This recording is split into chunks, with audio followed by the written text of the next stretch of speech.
Ride is brought to you in part by 866 Law Friend. Ride safe, ride smart. Offices in Palm Harbor.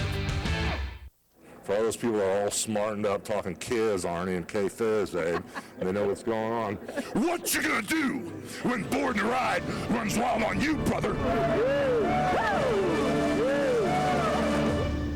When it comes to affordable motorcycle insurance in Florida, Georgia, or Alabama, there's only one name to remember: Jeff Ard. With over 30 years of riding experience, Jeff recognizes what a biker looks for when it comes to coverage for their bike. He understands the benefits that are available to you to get the most coverage for the most practical price. Benefits like taking the Safe Rider course, organizational discounts, prior insurance discounts, Safe Rider discounts, and Jeff provides a transfer discount, which means that if you have the coverage now and you bring that coverage to Allstate, you will receive up to an 18% discount for the first year, a 12% savings for the second year, and continues with a 7% discount for the third year.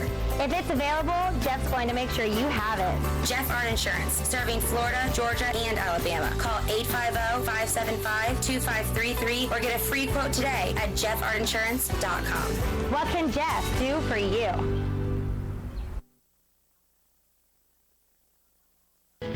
Find us on Facebook, Born to Ride TV and magazine, the ultimate multimedia biker experience. So, what is love? Love is being independent. Love is dancing. At Shriners Hospital for Children, love is any smile. At Shriners Hospitals for Children, love is caring for a child regardless of the family's ability to pay. If you know a child that needs help, please call or go online today.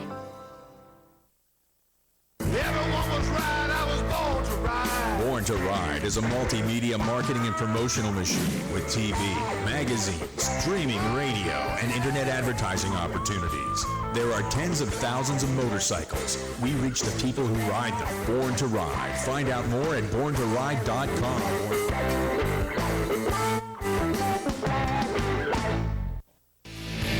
Born to Ride magazine, the hottest, maddest, most popular magazine for the biker lifestyle. Hard-hitting, action-packed, up-to-date, real content, exclusive stories and interviews that always leave you wanting more. Local and national coverage that you can always count on. Born to Ride magazine can now be delivered directly to your door. $39.95 for 12 issues. Order now. Order now. 888-795-5779 or check out borntoride.com. Born to Ride. Check out the all-new BornToRide.com with radio, TV, industry, adventure, events, magazine, social media, and much more. It's the all-new BornToRide.com. And it is Born to Ride Radio, and I hope you guys are having a good... What the heck? Having a good time hanging out with me. Hi, I'm Craven Moorhead here to host of Born to Ride Radio. I do this all the time. Did you guys miss me since last week? Because, man, I really missed you. Anyway, a lot of stuff to talk about tonight and a lot of things to do, so we're going to get those things going on. And before I get too far ahead of myself, like I always do, I'm going to pitch this event we have coming up. It's the Bikers in Blue, their second poker run, and it's for Autism Speaks.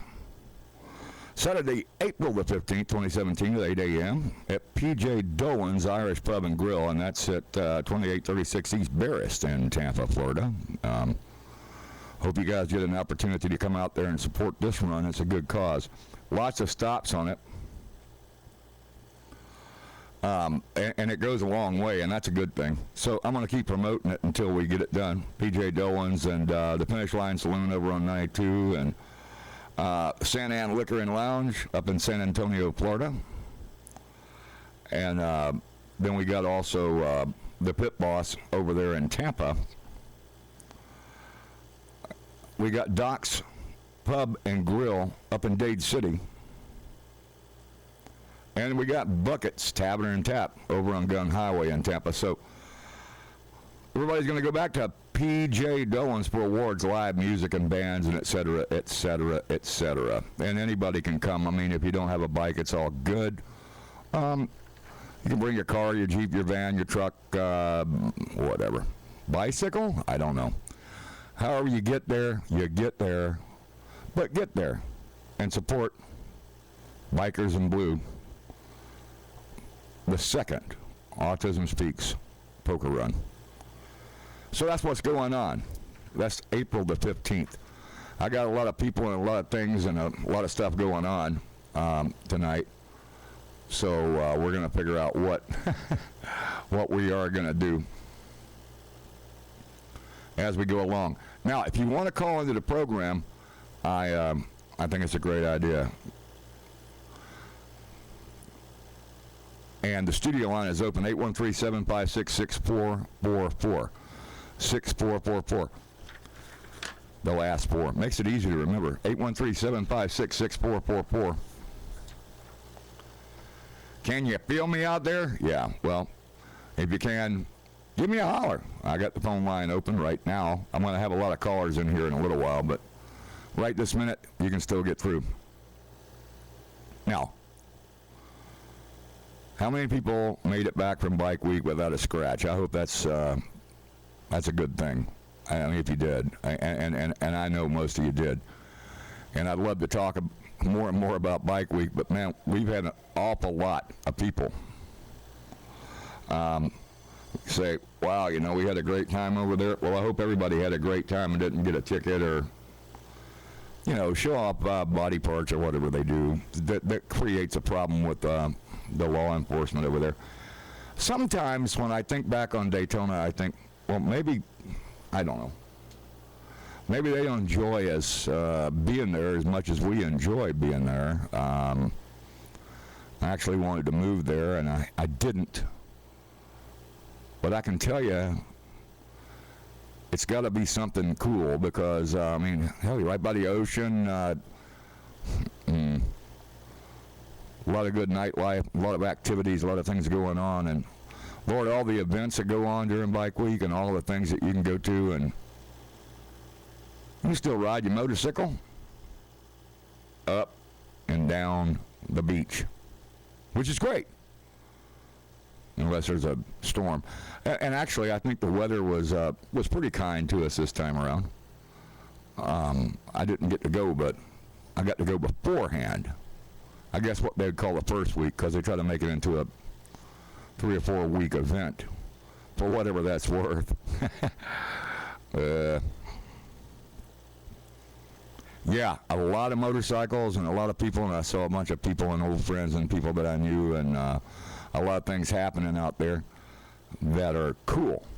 And I think coolness is what it's all about. You know, I mean, honestly, I've seen it worse, I've seen it better, but it's always a good time at Bike Week, and I hope you guys enjoyed that. We have a whole bunch of events coming up. I'm going to be discussing something about, I don't know what the date on this event is yet, the Rally at the Railroad, but I'm going to be having some guest callers involved with this Rally on the Railroad deal.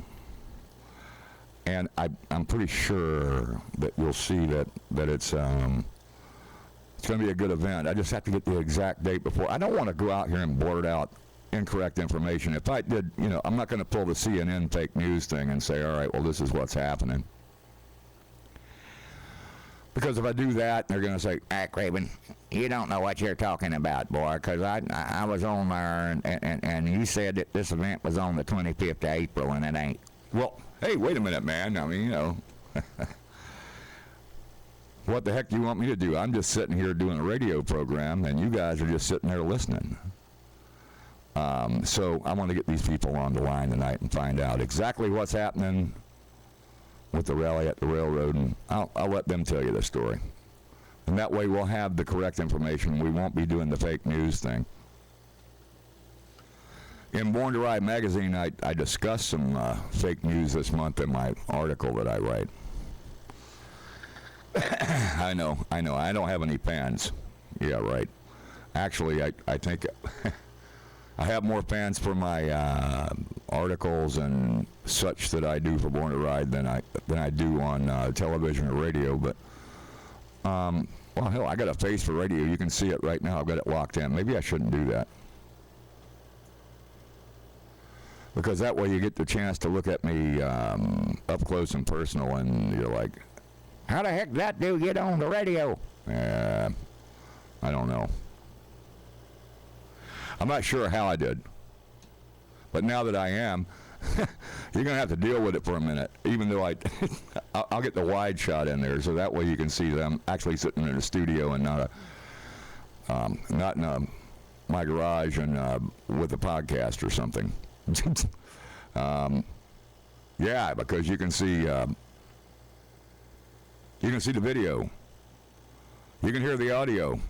You can even hear music if I decide to. I don't know. Every time I play music, it seems like, well, I get into it's not a conflict, I guess, but I get a little bit of consternation, I guess is a good word, from some of the people, especially over at YouTube and things like that. But that's okay, because we still go on. We play the show. We have a couple of songs, and we do a few things. As a matter of fact, I actually thought about it. We had this band in here one time. I thought, what I'll do this time is I have a thing where I can play the video and audio for Soul Circus Cowboy. So I thought when I go to my music break, I think what I'm going to do is I'm going to let you look at them guys playing some of their music stuff. Once they even tried to claim that as something that belonged to somebody. I'm not sure why. They're a big band, I guess, and they're popular, but I didn't realize that we'd have a bunch of issues. So perhaps we'll let them roll here in a minute. Hey, what's coming up? What's going on? Tell us about your events. Tell us about what you have happening out in your world, wherever it may be. Where I live, weather is beautiful, and skies are clear, and the roads aren't crowded, and, perfect day for riding and having a good time. And I think that's what it's all about, guys. I don't know why, but for some reason I always go back to the Daytona and the Bike Week thing. I know that was a big event. I know a lot of you people went over there and blew your last nickel on it, but man, I hope you guys had a good time with it. and because I had a good time while I was over there, but, I was over there, and I actually brought the magazine over there so people could see it. And I used to say a lot of bad things about it, but there's nothing bad about it. It's all good. Perhaps actually, I didn't even get a ticket. I didn't even get jacked up or harassed. But I can tell you, it's crowded, and I don't know, it costs a lot to stay in a hotel, so it's nice to have friends that live out that way. Not saying that you have to have friends that live out that way. There's a lot of good things going on, too. There's a lot of campgrounds and places. If you got an RV, you can drive it in there. Hell, I did that. I went to Angel City a couple of times, all the way in Georgia in an RV, and pulled in, camped out, not going nowhere, not driving nowhere, and you can carry the bike. If you want to go for a ride, you can go for a ride on the bike. That's the idea. And then it's cheaper, actually, to camp out at places like Angel City and sometimes even Daytona than when you get up to Ormond and all that. Anyways, a lot of campgrounds up there. You can pull your RV in or your tent or whatever you got on your bike, you can do that. and you know what? That might be the best way to go. Most of the times I went over there, and I think 2-3 of the times that I went to Angel City, I just took the bike and whatever I had on me, and I either stayed in the room, somebody else's RV, or a tent, or whatever. So camping's a good thing, man. A lot of us enjoy it. A lot of us do it. and a lot of us will continue to do it on and on and on and on. But it's nice to be able to say, all right, I'm staying here, and I'm not gonna get in trouble tonight. So yeah, you go down to the store and stock up your RV with a little bit of beer or whatever, wine, whatever that you're drinking, or soda pop. Whatever you bring, you don't have to go anywhere, because your facilities are right there. That's the cool thing about RVing it to one of these big events. I mean, you're not going to be able to park your bus if you got one. Overgrown RVs. You're not parking that on Main Street, but there's a lot of places right around there that are really into it and really inexpensive, and it's a good way to travel if you can afford to do it. That's fantastic. Or be like me and borrow somebody's stuff, or buy an old one and fix it up and drive it there and see how it goes, or there's a million ways that I can explain to you to have, hey, let's have a good time. I got an idea. Let's do it like this. We can even take our motorcycles on a trailer. I know it sounds bad, but when your motorcycle is following your house, yeah, it's kind of okay.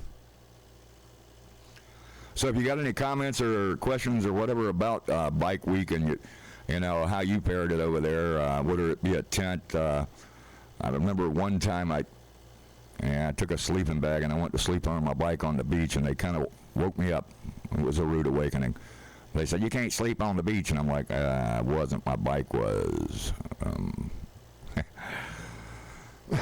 But that's not about commercialism. You know what that's about? That's just about that's just about how it rolls. And,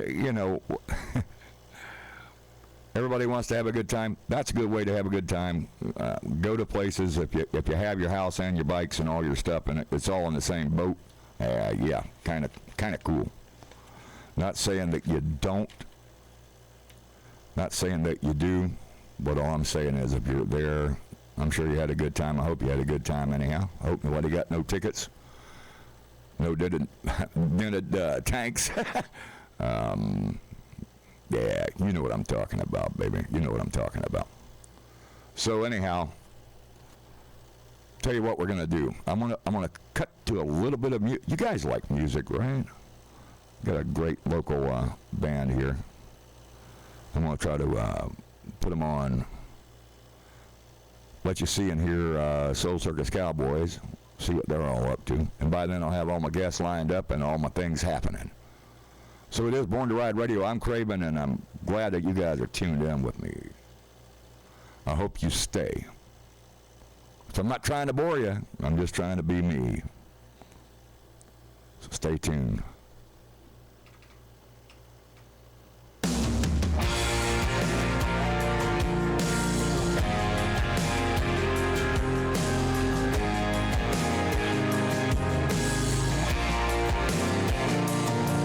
Like a drunk man every morning, I need to have a shot to get that fire burning in my blood. Gets me going where I'm going and fills up all my thoughts. As smooth as number 7 on my tongue. Just a little on my lips is all I need. She's a lot like whiskey, just a taste stays with me, strong enough to wake me and take me through the day. She's inside my senses, she's my one addiction. I can't put her down and walk away. She's a lot like whiskey.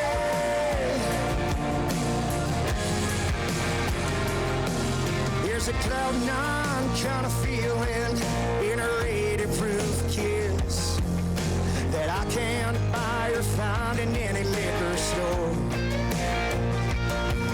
In the way the scent of her perfume lingers on my skin, always leaves me thirsting for more. It don't take much at all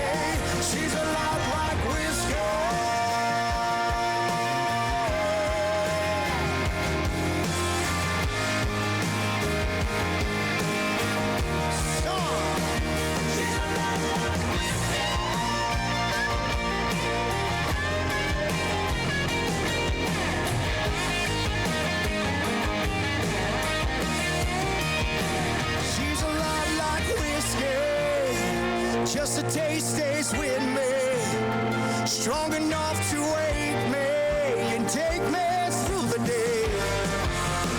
She's inside my senses. She's my one addiction. I can't put it down and walk away. She's a lot like whiskey.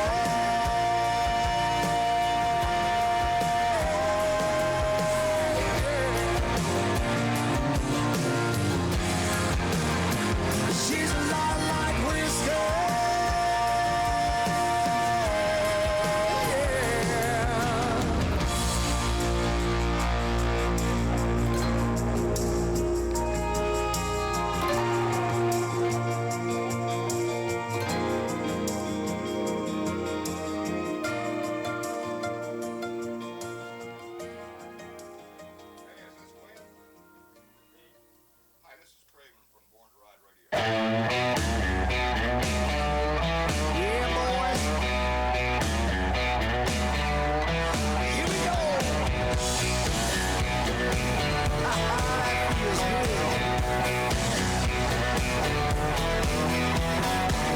Nailing the shingles on the roof of this house where the man says it's 108.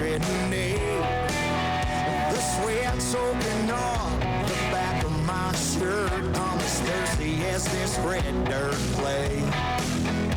It's Friday night, almost quitting time, and the boys wanna have some fun. They like to kick back with a nice cold draft and an oversized frosted mug. I like a hard one, riding shotgun, all snuggled up next to me. A cute little sun drop in a tank top with her hair blowing in the breeze. Smelling good, looking fine, wants to party all night when the working day is done. I like a hard one. Yeah, you know I do. It turns me on when she starts painting them toenails with them pretty feet up on the dash. She'll crank it up loud and sing to the crowd with her Springsteen, Petty and Cash. Got the grill in the back and the cooler's packed with some steaks and a case of light. I ain't worried at all if the temperature falls and it gets a little cold tonight. I like a hard one, riding shotgun, all snuggled up next to me. A cute little sun drop in a tank top with her hair blowing in the breeze. Smelling good, looking fine, wants to party all night when the working day is done. I like a hard one.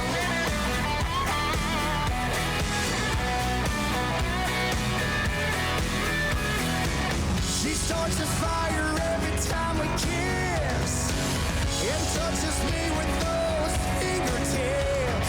Ain't never letting go of this. I like a hard one, riding shotgun, all snuggled up next to me. A cute little sun drop in a tank top with her hair blowing in the breeze. Smelling good, looking fine, wants to party all night when the working day is done. Yeah, I like a hard one. Yeah, I like a hard one. Hard one.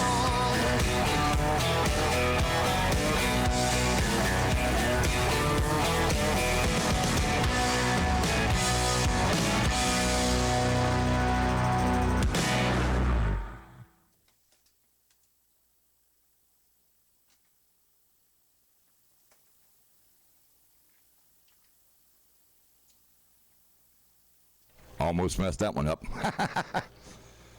Hey, how y'all doing? It's Born to Ride Radio. I'm Craven Moorhead here with you tonight, and in the studio live. Why is it that you guys, I've had a lot of people say, we just want to see your ugly face, man. Well, I'm here for that. So, I got some calls in to some people about trying to get some information about the rally at the railroad.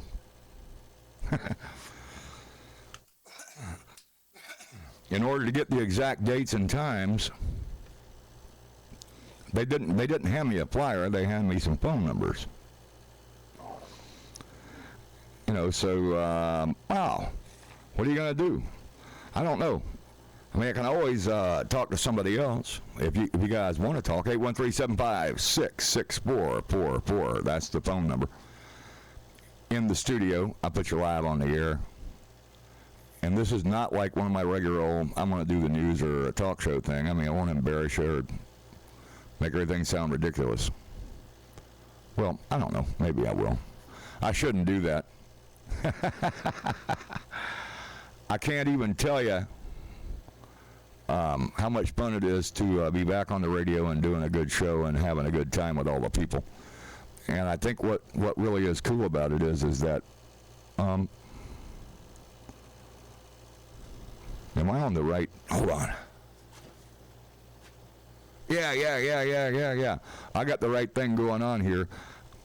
Can't tell you how cool it is to be here doing this show and supporting the thing that I love to do. And now, I have to get a little bit of history, I guess, from way back. I've known Ron and Debbie, I guess, for like 20 years or something like that. And I used to do a lot of TV. But what's so cool about this is like TV and radio on the same bag. Because you can see me, I can't see you. Although I'm working on getting the Skype channel up so that I can put you guys on the air with Skype. All that takes is equipment that I don't have. So it ain't no big deal. But I mean, I have the actual equipment to interface it into the show. But even though I've got 5 or 10 computers sitting around, it's scarce. It's scarce to find something that will work and hang on and survive. And I know that we're bikers and we know what it's like to hang on and survive and try to make things work and try to make things good for those that need our help. And we have a lot of people out there, and we got a lot of charities we go for and a lot of things that we do. And we absolutely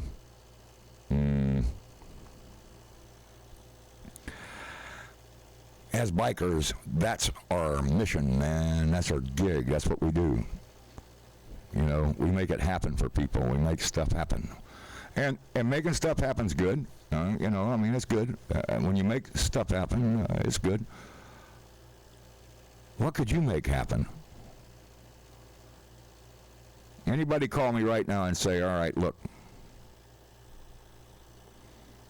I didn't go to a charitable event. I did not go to a poker run. I did not go to the charity that I was talking about a minute. Oh, yeah, the Bikers in Blue. Autism Speaks. Say you didn't go to something.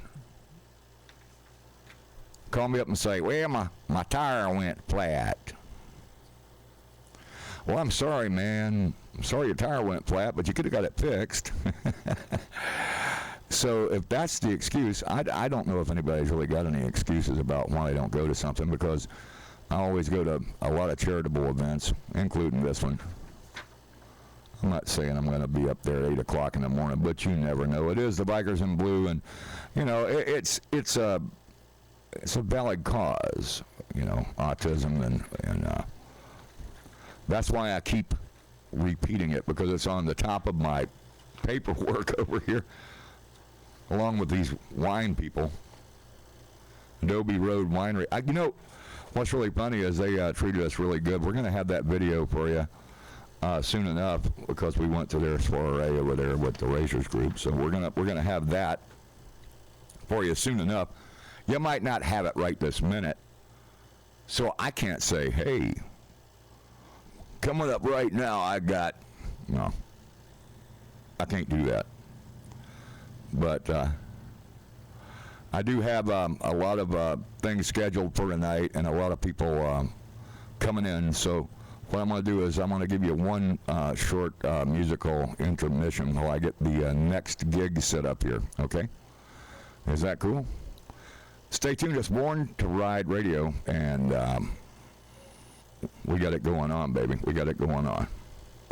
You're listening to the Pirate Radio Network, where anything goes on all of our shows. The Pirate Radio Network. 1, 2, 3.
Hey, how y'all doing?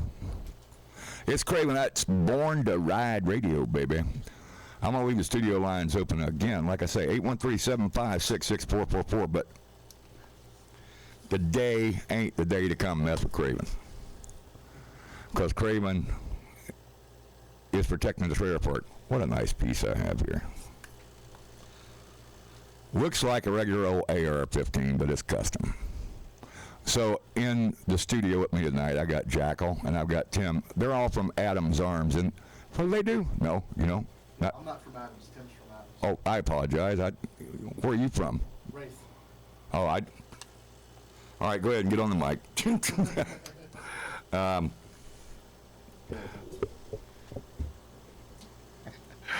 I bring these guys in, and they're like always bringing me guns and stuff, man. It's kind of cool. It's always cool to bring guns in. I think so. Anyway, I don't know. I have a feeling we're turning this kind of into a, you know. I'm just glad this is not loaded so that, you know, it could be about 2 seconds. Real quick, drop a mag in there and you're ready to go. And what a great co-host here. Let me put him on this camera. Here. I have a co-host. What do you call this guy? That is a Adams Arms 300 Blackout. All right. I'll leave his camera on for a minute. I'll leave you guys' cameras on. I've been operating this thing. Let's see. I think we've been on for over a month or two now.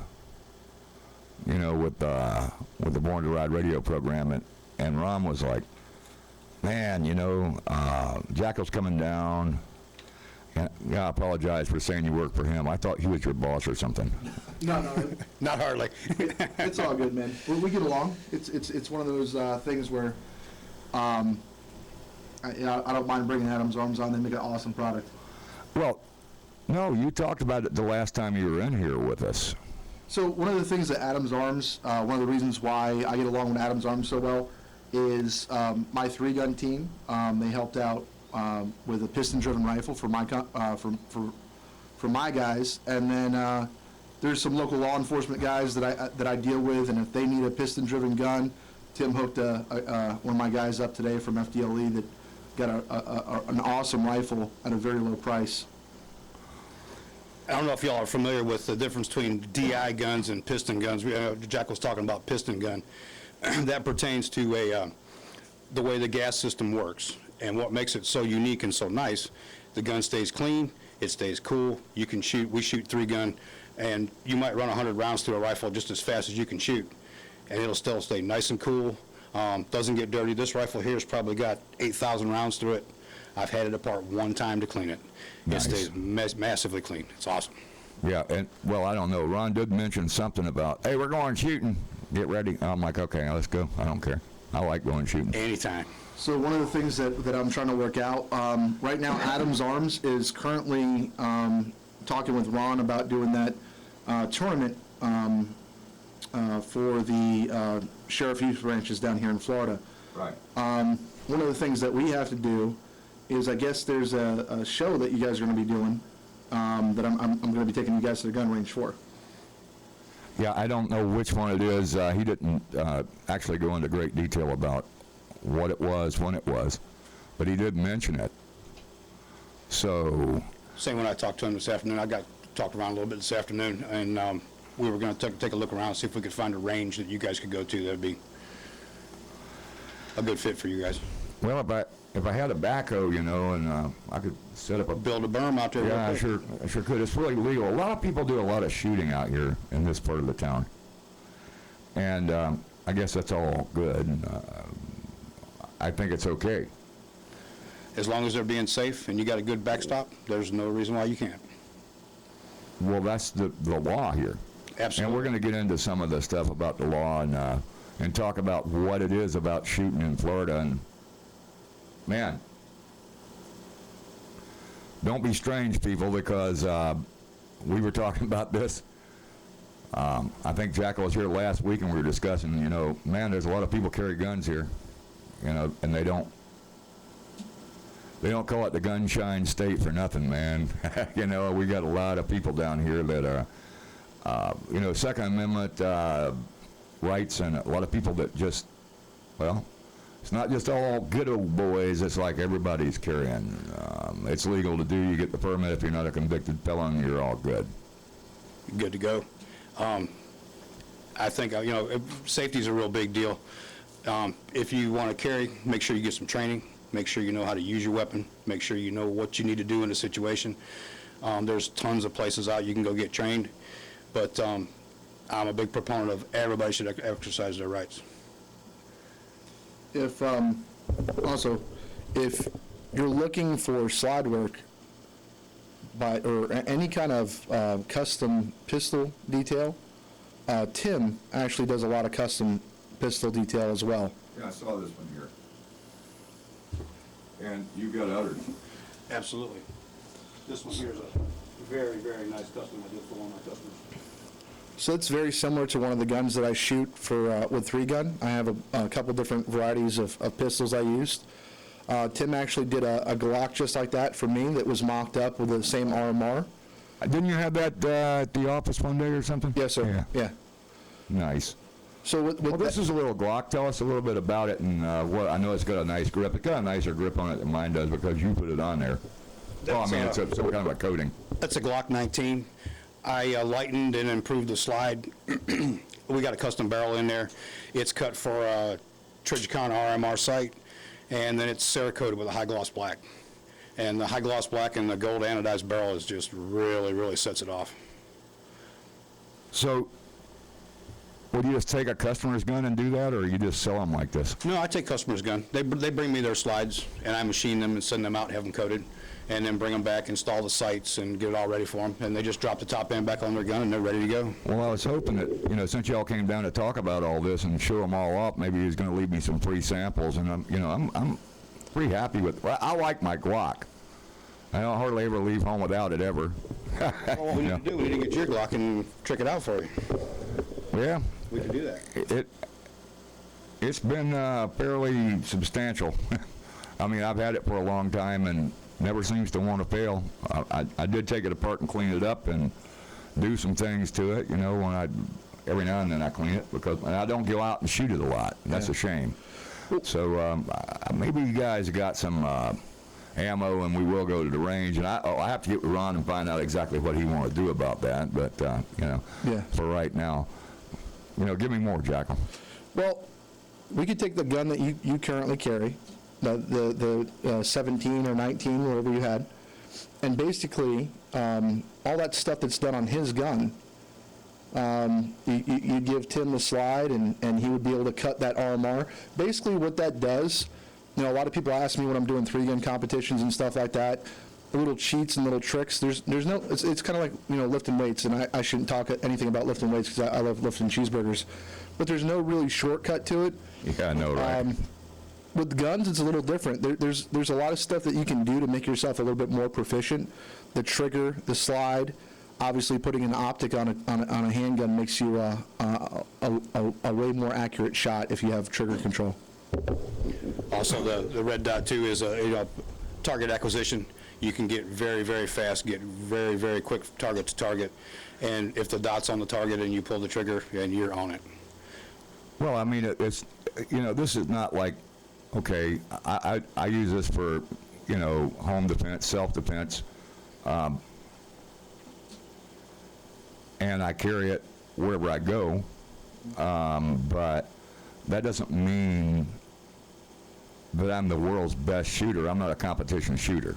And being a competition shooter, you know, you guys can explain what that's all about, because you're talking about 3-gun all the time, and, you know. Yeah, so Craven, let me just sell you on this real quick. The Glock that you carry, you can be, you can go to the range and practice. Having, well, I do. Yeah, having a gun that's tricked out like that, basically what it does is it allows you to do things that you normally wouldn't be able to do with a firearm. So, for instance, if you're saying you use that firearm for home defense, let's say if you don't have a flashlight on that gun, or if you go from a dark room to a light room, your eyes actually dilate and pupillate, and they do different things. So with a red dot, it actually helps you be a lot more accurate, and then also put shots on targets. I know you carry a shotgun too. I know you got the shotgun in the house. So, you know, well, the thing about a shotgun is that, you know, you point and, you know, they used to say point and click and all that on the internet, but, you know, with a shotgun, you just pretty much point it wherever, and you're going to get something. And everybody knows what that racking of a pump shotgun sounds like. You rack that slide of a pump shotgun, and it gets everybody's attention. I never really do it like that. I mean, it's like, okay, so I can't even remember how many rounds, because if you empty this thing, it gets warm. Oh yeah. I think it's 19, right? So I got the pre-band clip in the thing, and it's like 17 rounds or whatever it is, in one of the tube. Yeah. So I mean, I did that with my shotgun too. You know, I've got an old Mossberg. Well, you can go to Walmart tonight and buy an old Mossberg for 100 and some change. Absolutely, 500 Mossbergs. That's like the staple of the shotgun. I got the. Oh, absolutely. I got the one with the trooper, you know, with the pistol grip on it. Mm-hmm. For hell, it was way under $200. And that's a good weapon. But remember this: you're going to be doing drywall work if somebody comes in your house. Oh yeah. You know, I mean, it is what it is. Craven, what I think you need to do is, I think, you know, so you can actually get a little bit more aware of what milling and all that stuff is for a firearm. Maybe, you know, give the barrel to your shotgun, give it to Tim, and see what he can do with it, and kind of see, you know, see where it goes. We can port the barrel on the shotgun, cut the recoil down substantially. You know, it's curious that to me it didn't have that much recoil, you know, but it is, and then they do. I mean, but if you put buckshot in it, you know, and, buckshot or you know, some kind of heavy load. You know, try to do 12 gauge Magnum, you know, you're kind of, you know, you don't have a little bit of kick to it. Oh yeah.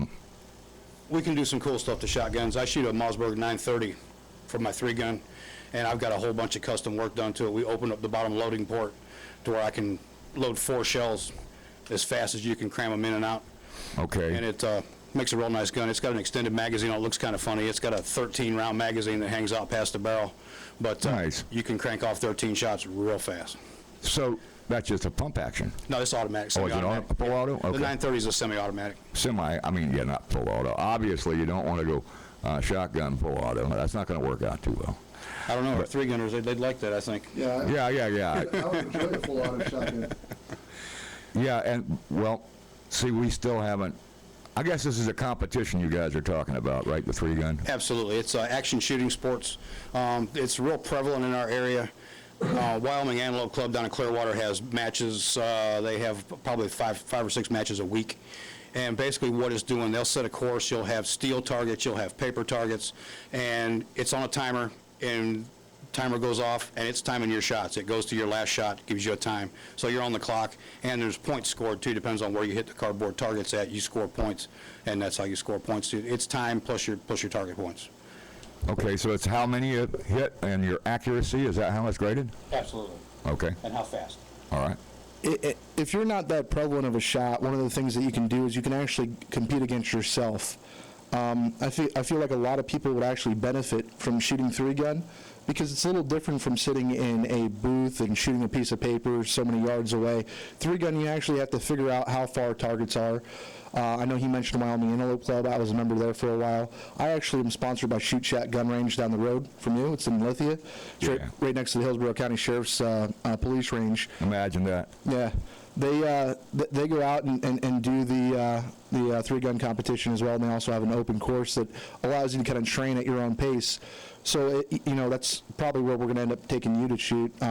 It's one of those places that allows you the freedom to actually walk around. They have the insurance to do it, and it makes people more proficient. You'd be surprised, how much different it is moving and shooting something, or actually shooting a target that is moving, opposed to just standing still. It's very, very good practice, even for someone that doesn't want to get into competition seriously. Yeah, I wasn't really, thinking about becoming a professional or going to competitions as a shooter. But it certainly wouldn't hurt any for me to go to the range and enjoy a little bit of activity, Absolutely. And I never shot the 3-gun thing. I guess that's shotgun, rifle, and pistol, right? Yes, sir. Okay. It's like anything else, Craven. If you ride a motorcycle long enough, you want to start doing stuff like you want to do the slow, what do they call those, slow walk competitions or something like that. Slow Yeah, ride. slow race. They just have certain things, and I think people, when they get bored with firearm stuff, they get tired of shooting the same piece of paper. It's something that you can do to train yourself, and like I said before, you know, not everybody needs a $3,000 AR. A lot of people need $3,000 worth of training. So That's a fact. Yeah, but it's like I've got one sitting next to me, he's got one. I mean, it's essentially the same weapon, even though you guys tricked it out. Same weapon, different But calibers. It's just a, you know, I mean, it's still an AR-15. Absolutely. Even though it's cool looking. What's cool about the 300 Blackout, that round was developed for silencers, actually. The bullet moves very slow. You can get them at subsonic speed and shoot it through a silencer. And the only noise you hear is the carrier moving back and forth inside the gun. Yeah, so, yeah, that's all right. You can use it. Go ahead. So it's a very hard-hitting round. One of the cool things about Adams Arms is they build a piston-driven system, but it still performs as the Lego gun. Like an AR-15, you pop the pins, you change the caliber, and you have multi-different caliber base. I think it's like up to, what, 23 different calibers on the same rifle? Yeah. So you can actually essentially buy one rifle, Craven, and go out and shoot 7.62 by 39, go out and shoot 300 Blackout, 5.56. Obviously, I think the only ones that I've ever had is all 223, if I remember correctly. That's the most popular. And I mean, that's the one that everybody seems to have. Yeah. I think that's how the government was issuing them, if I remember correctly. It was like at 223. I think I still got 223 ammo here. I don't have the rifle, but... now we need to get you a rifle. We need to get you hooked up. Yeah, I need a new one. Or if you want to donate the ammo, you can donate it to me. I'm sure I can find a use for it. I'm sure. Well, take care of the ammo. That's funny because I got my mom's cedar chest out, and there was a lot of ammo in it that I'd left in it. She lived next door to me before she passed away, but it, yeah, I found some stuff. I don't know how much I got left. I gave a box of, ammo box full of brass away to little brother reloads them, stuff like that.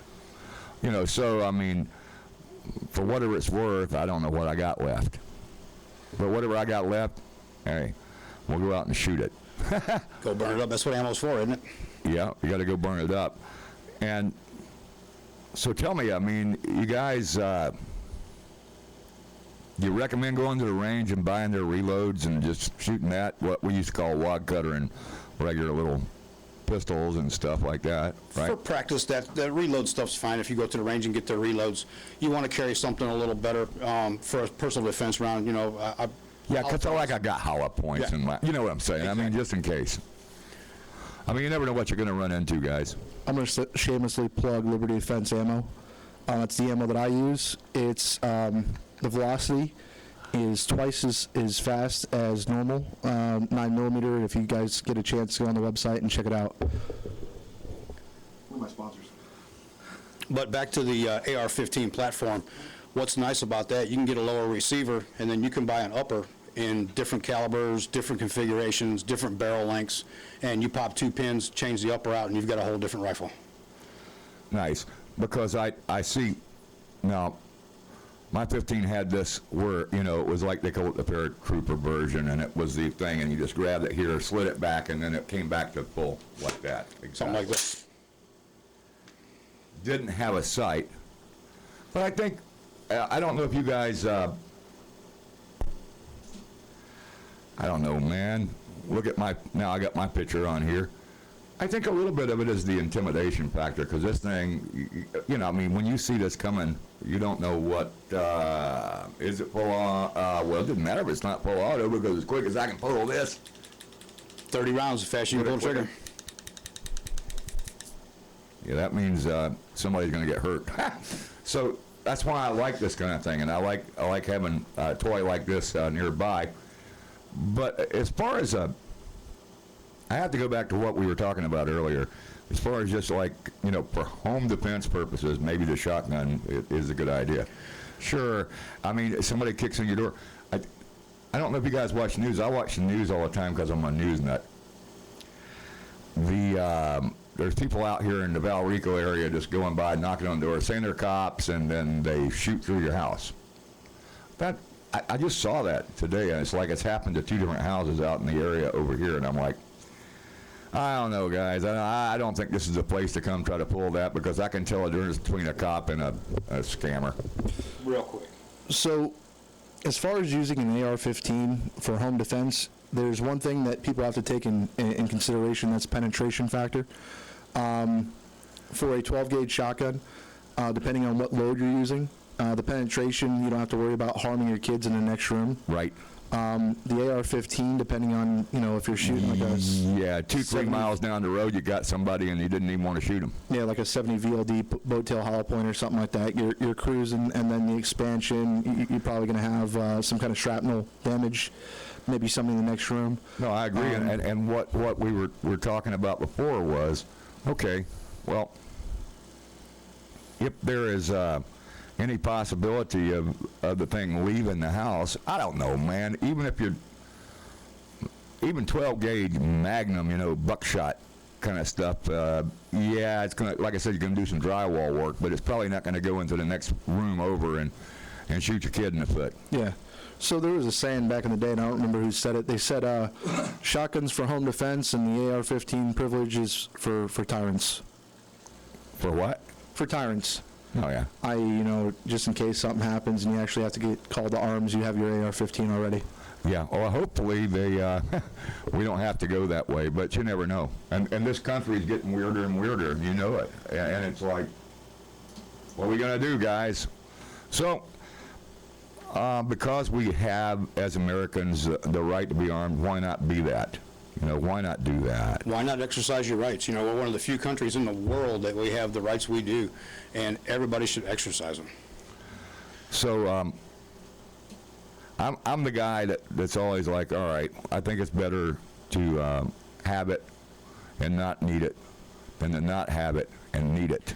Now, you can expound on that if you want, because I just like, things happen out here. I was just telling you about these guys just driving around. And, oh yeah, we're the cops. They knock on the door and then they shoot through the door. I never get things like that. That's a senseless crime. Stupid. You just the mentality of someone that would do something like that just kind of boggles my mind. Well, I didn't say they were smart. I'm saying they're really dumb. Absolutely. You try that at my house, it's going to be a real bad day. And yeah, I know, right? How many guns you got in there? Oh, but I got me 75 of them up in there. And my wife shoots as good as or better than I do, so. Right. My backup was pretty good at home. And I think that's another thing. If you don't have young children, and you don't have people that aren't able to operate either a rifle, shotgun, or a pistol, my co-host, I want to put this on. This is a little Smith. I don't remember the model number. That's a Model 36. It's a little 36 that you actually made it look older. What that was a little gun that I picked up real cheap. And then my wife had been carrying it, and she runs and walks every morning. And her sweating on that thing just rusted it all to bits. It really was in bad shape. Yeah, but they can all be refinished. Absolutely. And you see how we got that. It looks old, looks beat up, but it was done to make it look that way. That's called a burnt bronze battle-worn finish. It's a curious pattern, and I can tell you, well, I don't know. I needed some money, and I had a little 357 that was about this size, only bigger, of course, that I sold. But you know what? I come and go through guns. I used to have an awful lot of them. I don't have that many now, but I have my personal favorites, and that's why I haul around this old block. I'm always gonna sell them or do something with them when I buy them, and they always end up in the safe. When the safe gets full, you just have to get another safe and start filling it up. My wife's already, she's like, "Don't tell me that, you're gonna sell that one, because I know you're not." Well, yeah, and I don't know. But all right, let's talk about that. In one hand, firearms are a sound investment because they still bring a decent amount of money. Now, I bought a lot of weapons and not paid very much for them. And what are they worth now? That's what. Well, that's the thing. I have sold them for what they were worth, which is probably 5 times what I paid, because they just keep. You don't lose, like, purchase that 15 right there. You're not gonna lose the value in it. No. They just, if anything, it just goes up. As long as you take care of it, keep it in good shape, yeah, the value just keeps going up. Right. But I had an old rusty truck gun that I used to carry around, and my rusty truck gun looked a lot like this. Well, that was the longer one.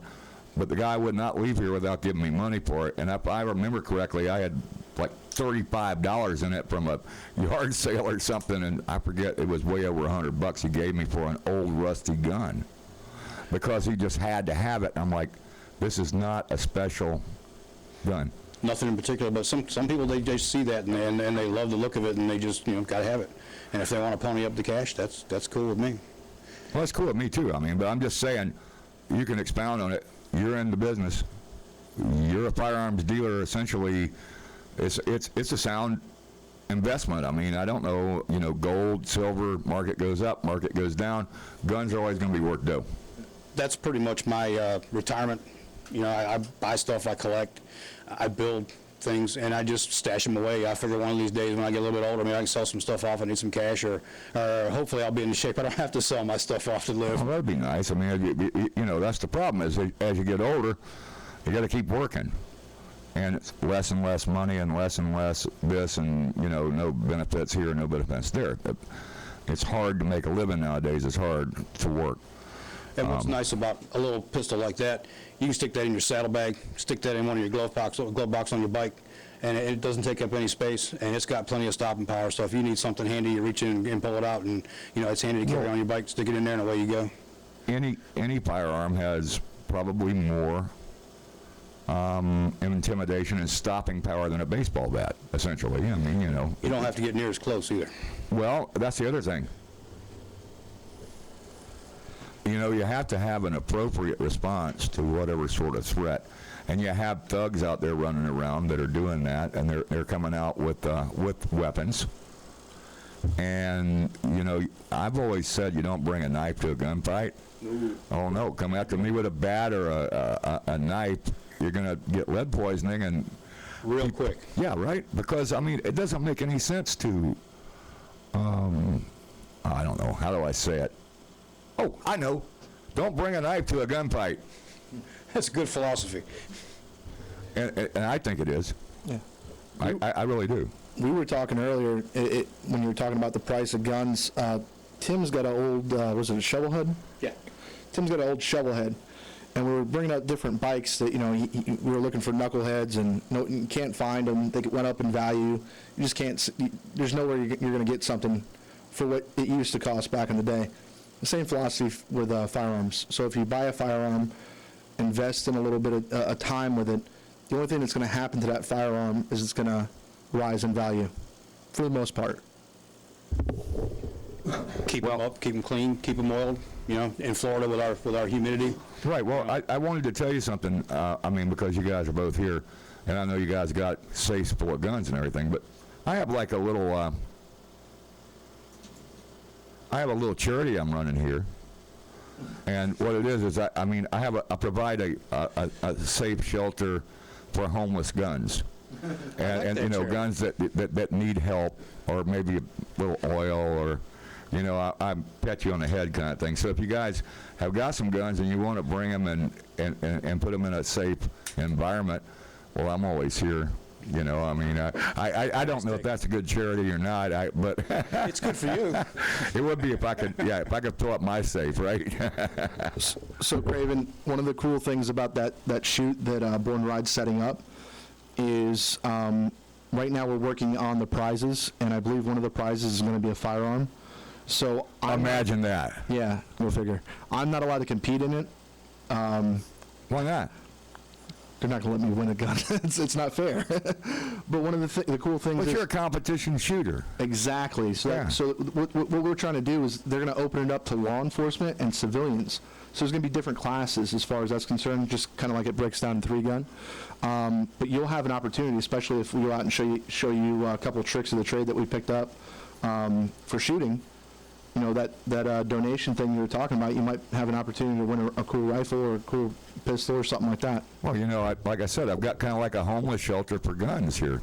And, you know, I bring them and take them and oil them and pet them and say, like you know, that. hey, you know, it's I'm been a gonna hard start life. one of those charities myself. I like that notion. Yeah, well, it's gonna, you know, so anything that you guys are, I don't know, this gun needs a love. It needs a little love, so, you know, and I'm like, this gun needs love? Yeah, okay, you can stay here. I'll keep it clean, you know? That's what we need to do. We just need to take your carry gun there, and we can make it look just as good as that. Maybe. Yeah, I know, and I would, but you know, problem is, I don't want to be left without. It would feel homeless, you know? Well, we know some guys that might have a few spares we could lend you while we're working on it. I'm pretty sure. I'm pretty sure you guys know some people. I know a guy. Yeah, I know you do. What we used to say, I know a guy that knows a guy. Mm-hmm. I know a guy for everything. If somebody asks me about gun stuff, well, I don't do that particular thing, but I know a guy. Right. And for whatever it's worth, the things that you brought and you've explained to us, we've had this going on for a while. And I think that, you know, for the sake of the viewers, and we have a lot of them that maybe haven't, you know, really delved into the idea of, maybe some of them have a firearm or have been exposed to them, but maybe they don't. How can I say it? Maybe some of the people have questions about, or if it was you, and you tried to explain to people what it's about. And I know everybody, you guys, and I know that you guys are experts on this, so I'm going to let you have the floor for that. Anybody that has a weapon and wants to get more training, wants to get more practice, all the local gun ranges, if you walk in and tell them, look, you know, I'm not very proficient, I want to learn. Do you have a class? Can you teach me? They all have classes available. They all have weapons to rent. You can go in. I tell everybody, you got to go in and you got to find the gun that fits you. When you find the gun that fits you, you'll know it. Needs to be comfortable. Absolutely. All right, you guys are sharing a mic. That's cool. Yeah, sorry. So okay. What I say to people is, if you own a firearm, a lot of guys on bikes that I know, I'd say 90% of them own firearms. It's having a firearm is exactly like having a motorcycle. You might go to Harley and buy a Harley, and then find out that you want to put apes on it, or they don't come stock with apes. Just like a pistol, you might find something that you need that'll help you be a little bit more proficient, and that's what Tim can do. So if you want a red dot, let's say your eyes are getting bad, or you just need help with, you know, acquiring your sights, your sight picture and your sights a little bit better, that's one way to solve it. Let's say that you like a caliber. The caliber's a little too beefy for you, so you're getting a lot of recoil. One of the things that Tim can do is he can actually port it out. That reduces a lot of the recoil. Let's say that, you know, you're wearing your pistol every day, it's a little too heavy for you. You can weight reduction the slide. There's a lot of things that you can do to the Glock, just like there's a lot of things that you can do to your bike. Along the weight reduction on the slide subject too, that does several things. It looks very cool. It also helps the gun cycle just a little bit faster. Cuts back on the recoil just a tad because you got less mass reciprocating back and forth. So it does have some practical advantages other than just the cool factor. Well, you know, and being a cool thing, I think the one thing that we didn't go, yeah, you're right. You got to have something that'll fit you, because if you fire like the 45 that I have, is like, that thing has got a good amount of kick to it. Oh, yeah, even with reload, even with wad cutters, even with just, you know, range ammo, man, that thing makes you know it's alive. And it's a big round, but it's made to do one thing, that's stop an attacker. In your tracks. You know, the 45, that's why the military adopted them to begin with. You know, they were having problems in Spanish-American War. They were running 38s, and they were coming across on horses with swords and chopping up our guys. And that's when they adopted the 1911. They wanted that 45 caliber stopping power. Essentially, that was like one of the first automatic weapons, and the design hasn't really changed. And there's been a lot of things like our Glocks and the things that we carry now that have, mimicked that, but it's all going back to the same design, essentially. Same design. John Browning's design from I think the first one he came out with automatic pistol, I think, was 1903. So it's been the same basic design. But it didn't become popular until the military. I think the 1911A was actually the adaptation of a standardized automatic 45 caliber pistol. Yep. If I remember correctly, just from my gun trivia. Yeah, John Browning, if you look back and do any research or any reading on him, there's so many iconic weapons that he's responsible for. The BAR, the Mott Deuce, 1919 machine gun. He was just, an innovator of the top rate. Just unbelievable some of the stuff that man did. Any other innovations that you think, that have made the mark? I mean, the Thompson is one thing, and that was a big gangster gun. I actually had a knockoff one of those. It was kind of a lot of fun to take it to the range and play with it, but it wasn't full auto. I mean, but I had the big drum magazine. Boy, that costs a lot running 45 through that. Spend a bunch of money quick when you start pulling the trigger on that one. Yeah, you do, especially with 100 rounds in it. Absolutely. It was better with the banana clip, but I'm just saying, is it dumb? I used to carry it in my boat. The Thompson? Yeah. That's a hell of a boat gun. I know it's a hell of a boat gun. I mean, but who's going to try? Oh, you're a pirate, huh? Watch this. Too bad it's not full auto. Yeah, there's your pirate. Right. One of the cool things you can also do with firearms, that we're talking about calibers and cost of ammunition, is a lot of firearms, and I think this is one of them. I know your Glock is. Let's say you want to shoot 40 or 357 SIG, 22 TCM, or any of that stuff out of your Glock. It's a simple conversion kit. A lot of people don't know that and have that knowledge, so they go out and they buy 3 or 4 different guns, when all they need is that one gun. And there's probably, I don't know if there's anything cheaper than 9mm on a reload if you're going to do, I don't know. I mean, there probably really isn't, so what the heck. 9mm is extremely inexpensive to shoot. And there seems to be a big surplus of it. I've been to gun shows and seen all this old military and... Lots of it around. As far as I know, I've got good ammo in this one, but as far as I know, you don't go bad. You're shooting it forever. One of the big things that an instructor is going to tell you, what you want is a weapon that you can get a follow-up shot on. That's the bad thing about the 45 with the heavy recoil. That follow-up shot's going to be a little bit slower, where a 9mm will shoot flat. Because your arm's up here sometimes. Exactly. I mean, your arm's way the heck. Oh, bam! And then, you got to be able to handle your weapon, too. You got to keep a good grip on it, even if it takes 2 arms. But we can do all kinds of stuff. If anybody wants to talk to me about any of this kind of stuff, you can reach me on Facebook at Tim Wyatt, or you can email me at ppmguns357@gmail.com, and I can answer any questions. I can do anything. I can just any questions you may have about guns in general. If you want. Or you could call in right now at 813-756-6444. Let's see, is that? Oh yeah, I got a line open. I got stuff. I have a couple of calls that I've already put in that haven't made it back yet, but I'm sure we'll get activity eventually. Someone is going to call in and say, hey. Hey, Craig, what was that number again? 813-756-6444. That's the studio line, and I'm encouraging anybody that wants to call in right now just because they can. Got to be some folks out there want to talk about guns. They want to talk about guns. They want to talk about motorcycles. They want to talk about whatever. Anything you want to talk about, bring it. I mean, if you got a charity run you're doing and want to talk about wine, we got that. Always Adobe Road. These guys were so cool to us, man, when we went over to see the St. Pete Grand Prix, man, and they had food and wine, and man, we had a good time over there with the racers group. They're doing that GT racing, stuff that I didn't, how we are. I mean, sit around and we're just in the trailer park watching NASCAR. That's what we do. Have us some beers. And, well, that's okay, man. There's nothing wrong. Racing's racing. I like racing, so, Racing anything from cockroaches to motorcycles, whatever you want to race. I'm right. So, last time, I was talking to Jacqueline.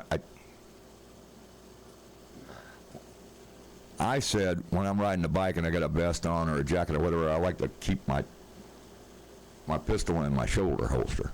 Plus, I got another clip that drops out over here or two. Not that I mean, I try to imagine that people would want to try this once. And I'm thinking about having something where, okay, here's what we're going to do. We're going to let you shoot, whether it's blanks or wad cutter or whatever. We're going to let you go out here, get on your bike, pull out your gun, and start shooting while you're riding. Because I'm right-handed.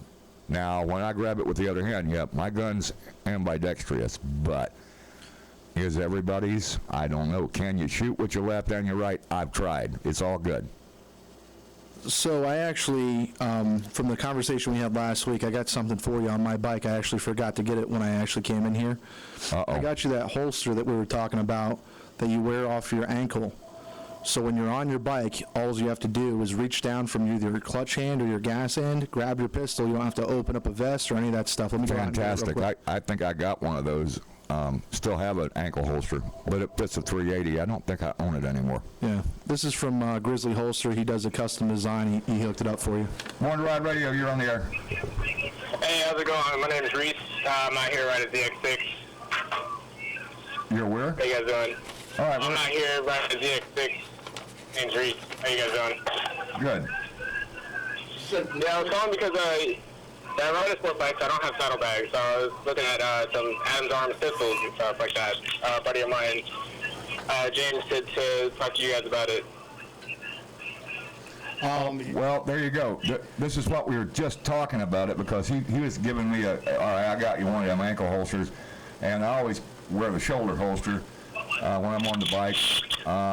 And Lord knows I don't want to have to shoot while I'm riding the bike, but these guys are going to give you some sound advice on how to handle that. If you're talking about the Voodoo Innovations Glock stuff that Adams Arms is putting out, it's fantastic stuff. I happen to be responsible for the biggest part of the machining and all that new stuff for the Glocks. Look at adamsarms.net and you can see all that stuff on there. We have a whole line of Glock parts, Glock slides, barrels, interchangeable stuff. So you can take your Glock pistol, you can get a frame, buy a top end, and have a really nice custom pistol. So what he's saying is, yeah, man, anything is possible with that. And AdamsArms.net, right? Yes, sir. That's where we send you for the holster and everything else right there. Awesome, yeah. Yeah, I've tried a couple different holster options with the challenge with the wind and everything like that and feeling secure with it. So Reese, what kind of bike are you on? Sport bike, so ZX6. So you're on a sport bike, okay. So most cruiser guys, I suggest that they go and they get an ankle holster just because most guys wear a vest. What kind of gear are you wearing? I always wear a jacket at least. Sometimes I can get a vest, but typically, like, I have a shoulder holster that I sometimes carry with, and sometimes I use a hip alien gear. Yeah. So the alien gear is pretty comfortable. The shoulder holster sometimes is in the way, especially with the full size. If you like alien gear, alien gear, Reese, what I would suggest you do is check out Grizzly Holsters. Basically, Sean Ryle, the guy that owns Grizzly Holsters, he has a thing called a hybrid. So you have the option of wearing it outside or inside the waistband, and it's actually a leather backing. So if you do get like a Voodoo Innovations, Glock, and you get Tim to custom Cerakote it and put a red dot on it or something like that, you don't want to scratch or wear the finish. So that's one of the things that I'd suggest that you check out as well. Yeah, and I am looking at getting a red dot milled for my 17 too, so that'll make it even more of a challenge. What kind of red dot? What kind of red dot are you looking at, man? I have a Vortex Viper that I got to switch back and forth between my AR and my Glock, but I have to get the Glock 17 build first before I can get it.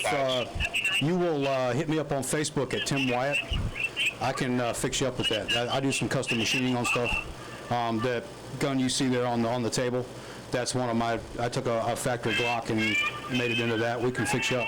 Get a hold of it. Either that or send me an email at ppmguns357@gmail.com. Yeah, tpmguns357@gmail. There you go. Well, tpmguns357@gmail? Yep. Yeah, or just Tim Wyatt on Facebook. I think I actually added you on Facebook today. Well, you know, I your know name's Reese. I remember. I saw you today. I added you to my friends list today. Yeah, send me a private message and I'll hook you up. All right, cool. Yeah, I'll send you one in just a second. Right. Yeah, because he's got the stuff, so you might as well. Yeah. Yeah, I already have everything. I'll put this back up here so there it is.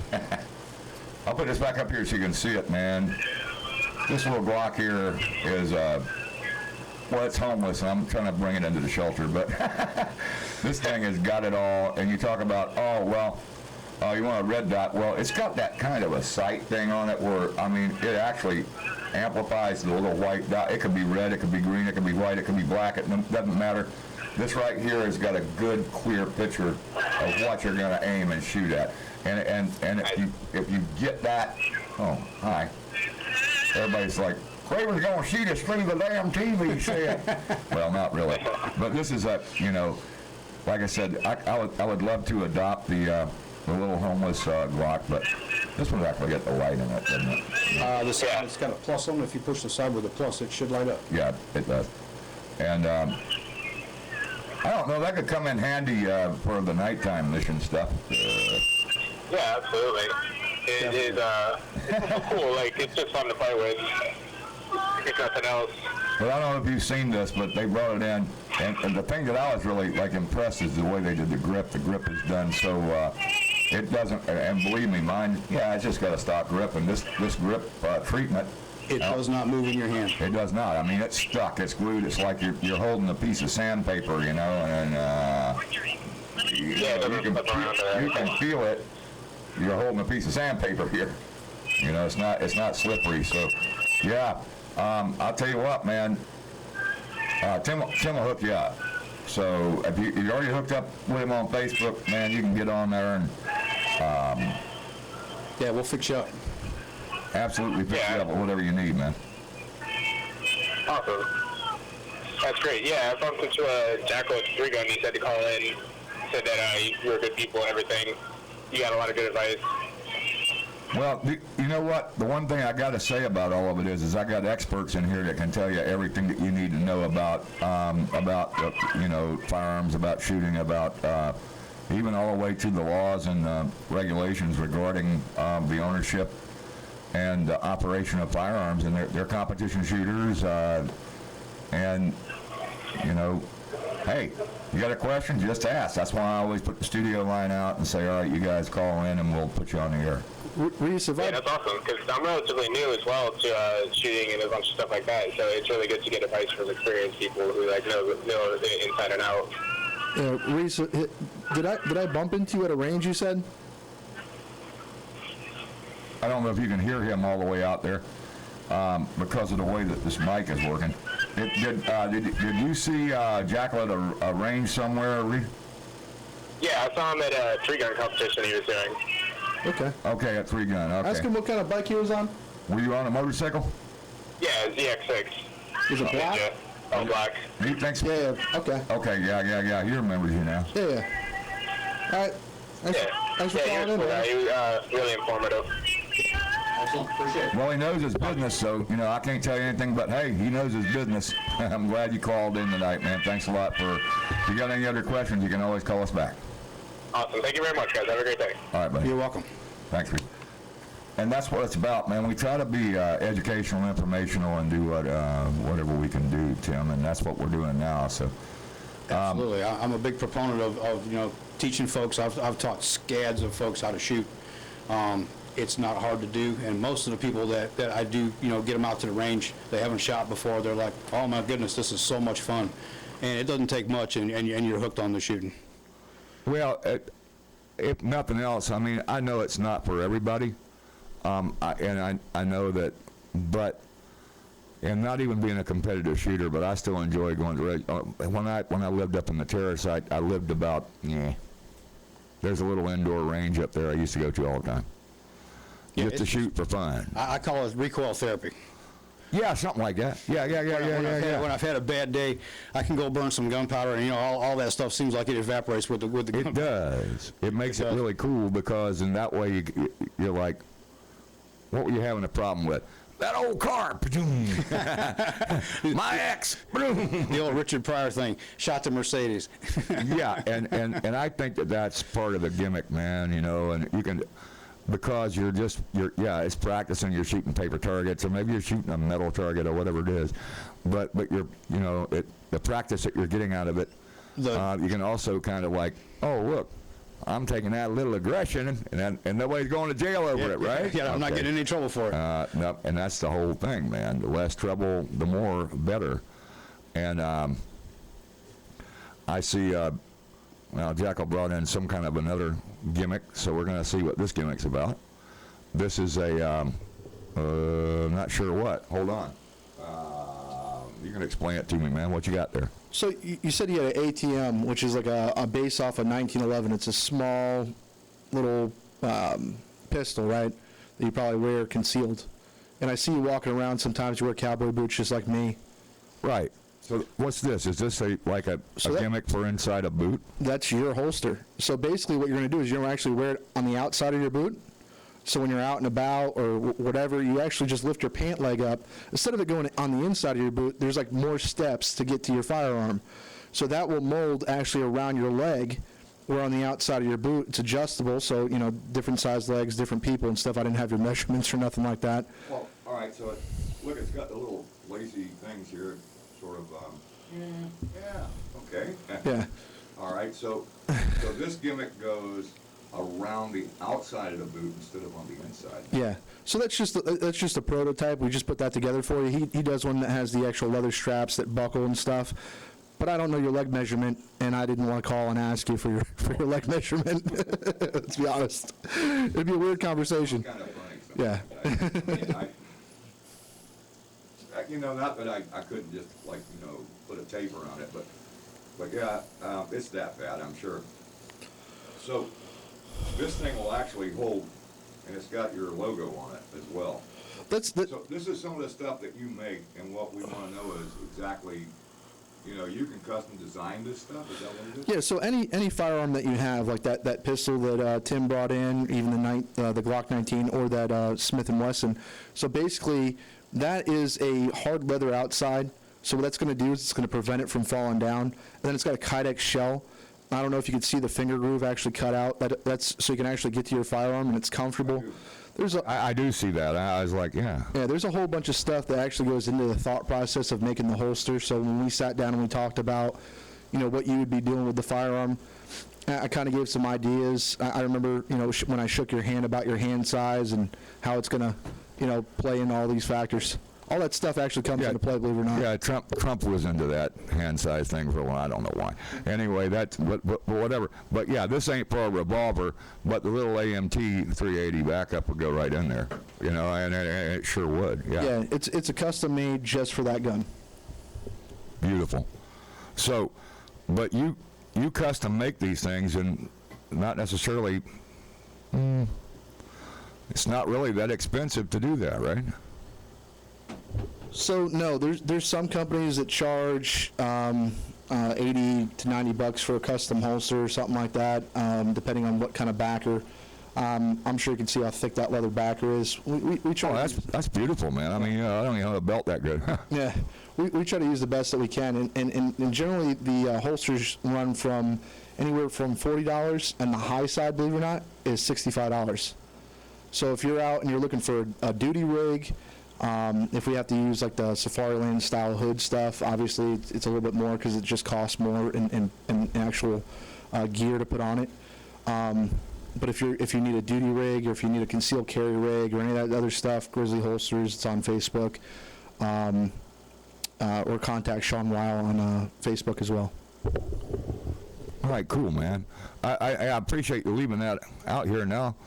I can dig it up and. If nothing else, I'd stick it. Well, yeah, I got cowboy boots in there, so Well, one time I saw you were wearing boots, believe it or not. So Yeah, I do. I do actually wear boots. Yeah, we can make one for your Glock 17 as well. Nice, but that's kind of heavy for the leg, really. No, I mean, a holster, any kind of holster. I'm just saying. Yeah. Well, I don't know what, where I don't remember where I got this rig that I have here. It was I don't know. It was a present. Somebody gave it to me, bought it at a gun shop, knew what kind of gun I carried, and said, this is what I need. And here you go. And it was a gift years and years ago. And if you're like me, you feel funny if that's not there. You reach back and it's gone. I had to go in the courthouse. I know, right? I reached back and my gun wasn't there, and I kind of panicked for a second. It's like, wait a minute. Sometimes I wake up, I think I've still got the, no. But it's on the nightstand. Yeah, no, it's right. It's always right there. Yeah, because, I mean, all right, but how many of you guys, to me, if I'm not on a motorcycle and I'm not riding around in a lot of wind and I don't have a jacket on and I just got on a shirt, like a smock, like, company uniform, says born to ride, born to ride, born to ride. Well, you got one on. And you got your company uniform on. Yep. Well, so I just hang it on my belt. Anything goes down, then it seems like that for some reason, I'm almost trained to reach for it and then grab it, and it can break, bam, just like that. It's got the quick release sight. You pretty much just grab it, and it comes right out. So you'll be surprised how that just becomes second nature after a while. It does, and not that I've been out practicing on anyone, but you always, if you carry, and I don't know if everybody that's listening in tonight is a concealed carry person. But you always think about the possibilities, and to me it's not about trying to be a vigilante or go out here and be Superman or Iron Man and save the world. But if you put yourself in a situation, I think it's better, and I'm not going to say, okay, I'm scared. I don't think it's a matter of being scared. I think it's a matter of being prepared. That's exactly what it is. And I know that two words sound the same, but the truth is, in my world, it's just being smart. If you can't protect your family, and as we start getting older, we get a little slower. I'm too fat, too fat to run, and too old to fight anymore. So and with our laws in Florida, we don't have to do that. You don't have to run away. I recommend anybody, if you can extricate yourself from a situation, you extricate yourself from it. But if it escalates and somebody's going to put hands on you, at that point you have to do what you got to do. Well, right, and I don't.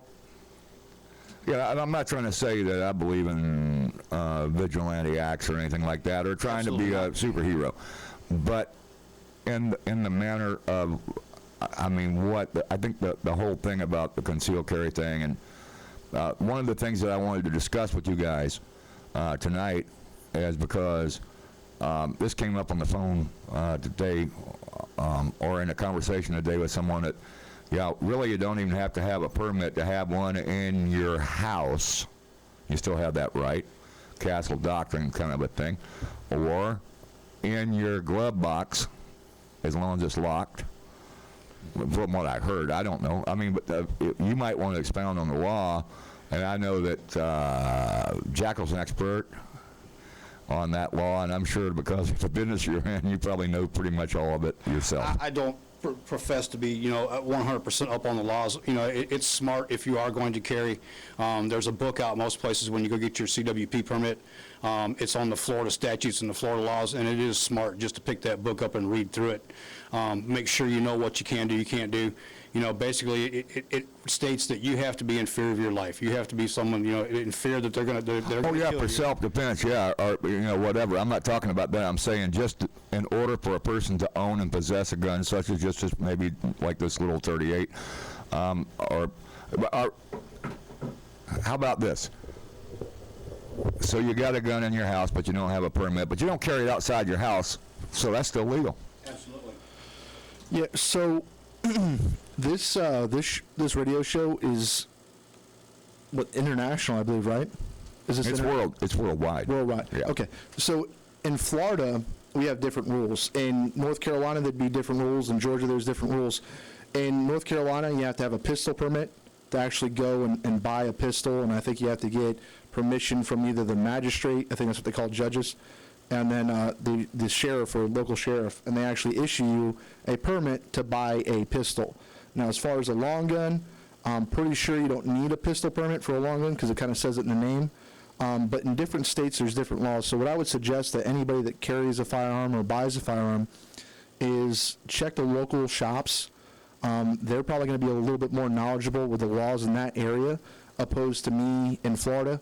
I lived in North Carolina. That's how I knew the whole pistol permit law, and I have some friends out there listening, I know. So with that being said, there's in different states, there's different rules, and I just don't want to give anybody the wrong information. Well, right. I mean, we could have listeners anywhere in the entire globe right now and not know, but the point is that in Florida, I'm talking about, according to the law, well, I've got that. You know, you have to go through that and understand what that book is all about and all the rules are about before you can even get your permit. So, the thing with the Castle Doctrine, as I recall, and I don't profess to be any kind of an expert about it, you can carry in your car, does not have to be locked up. As long as your car, when they passed that Castle Doctrine, it was your car is the same as your house. Right. Well, of course, yeah. Mm-hmm. But I'm just saying, if someone buys a gun, even if it's simple as a small revolver, even if it's that, you go out and buy a gun, you keep it in your nightstand or in your pocket while you're running around your house or out walking your dog on your own property. It's not illegal to have that gun in your possession without a pistol permit because you're on your own property or in your own house.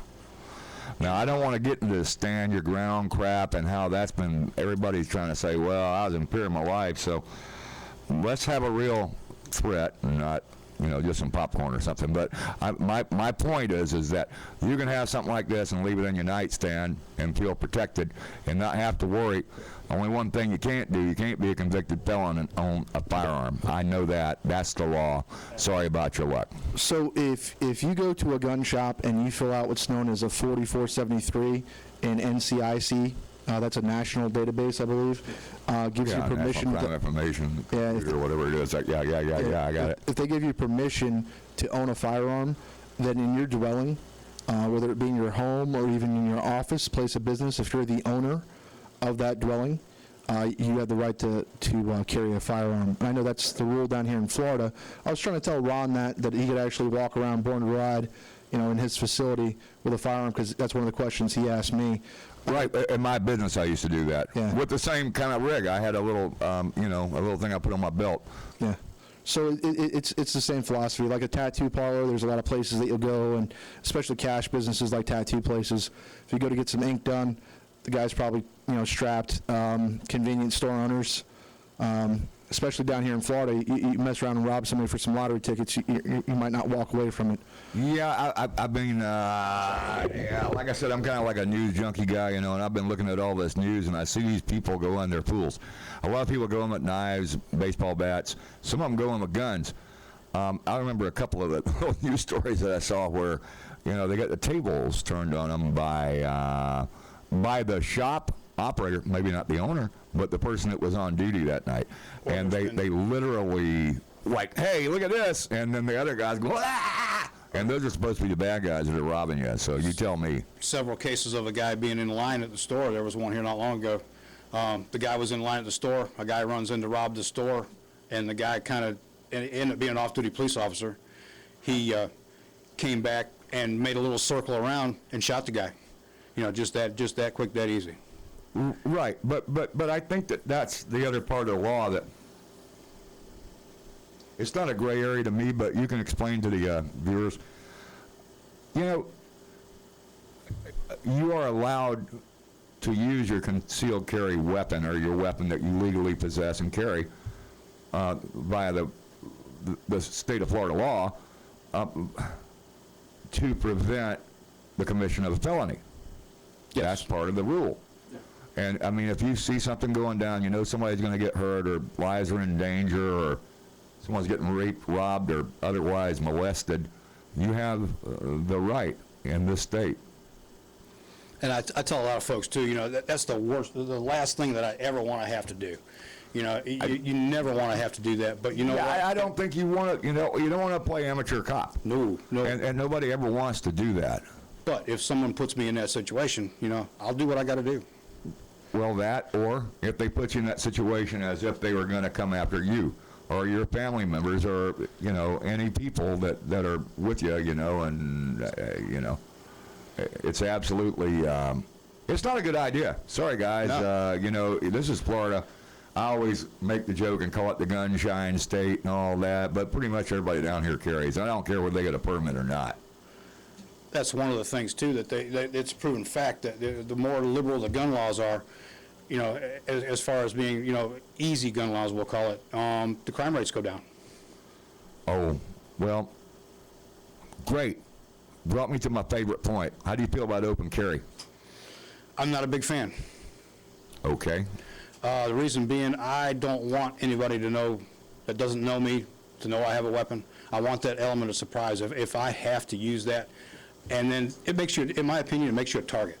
If somebody sees you with that gun, I think it does to an extent, but my point was, I don't look like Roy Rogers or nobody, and I'm not John Wayne or nobody, but yeah, I'm a fat guy, but, we were talking about printing the other day, or about, seeing if I go to the bottom shelf in the convenience store, you can see my gun comes out, and everybody's like, he's got a gun.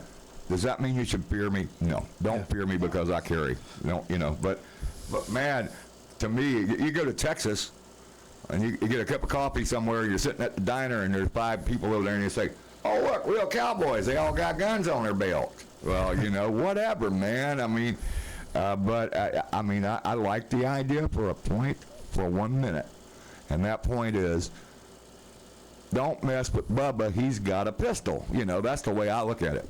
So that's the awesome thing about this radio show is Tim has a standpoint which makes complete sense to me. I hear both sides of it. Absolutely. I am very pro open carry. Right. I'm pro open carry because I lived in states where it was actually okay to open carry, and I kind of seen the difference in people. For some reason, if you can visually see that everybody has a firearm on them, people are generally a little bit more polite and nicer. How about it? It's a deterrent. It's as a crime. As the area that I lived in North Carolina, there really wasn't that much crime, as it was.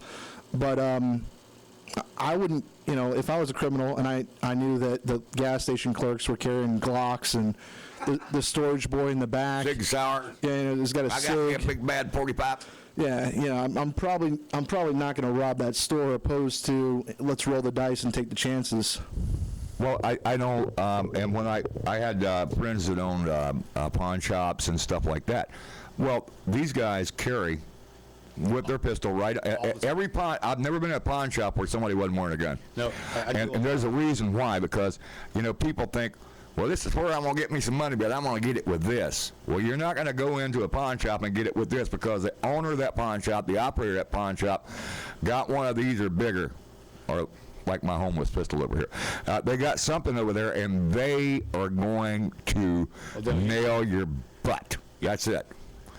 So, I mean, well, like I said, it's not illegal. That's not like open carry. That is... You have the right, permit or not a convicted felon, legally possess a firearm, strap it on, get in your shop, sell your stuff, do your thing, and I never mind one bit if someone sees my pistol when I'm walking around my yard. Come on and say something. Nobody cares. Nobody cares, and nobody's going to say jack.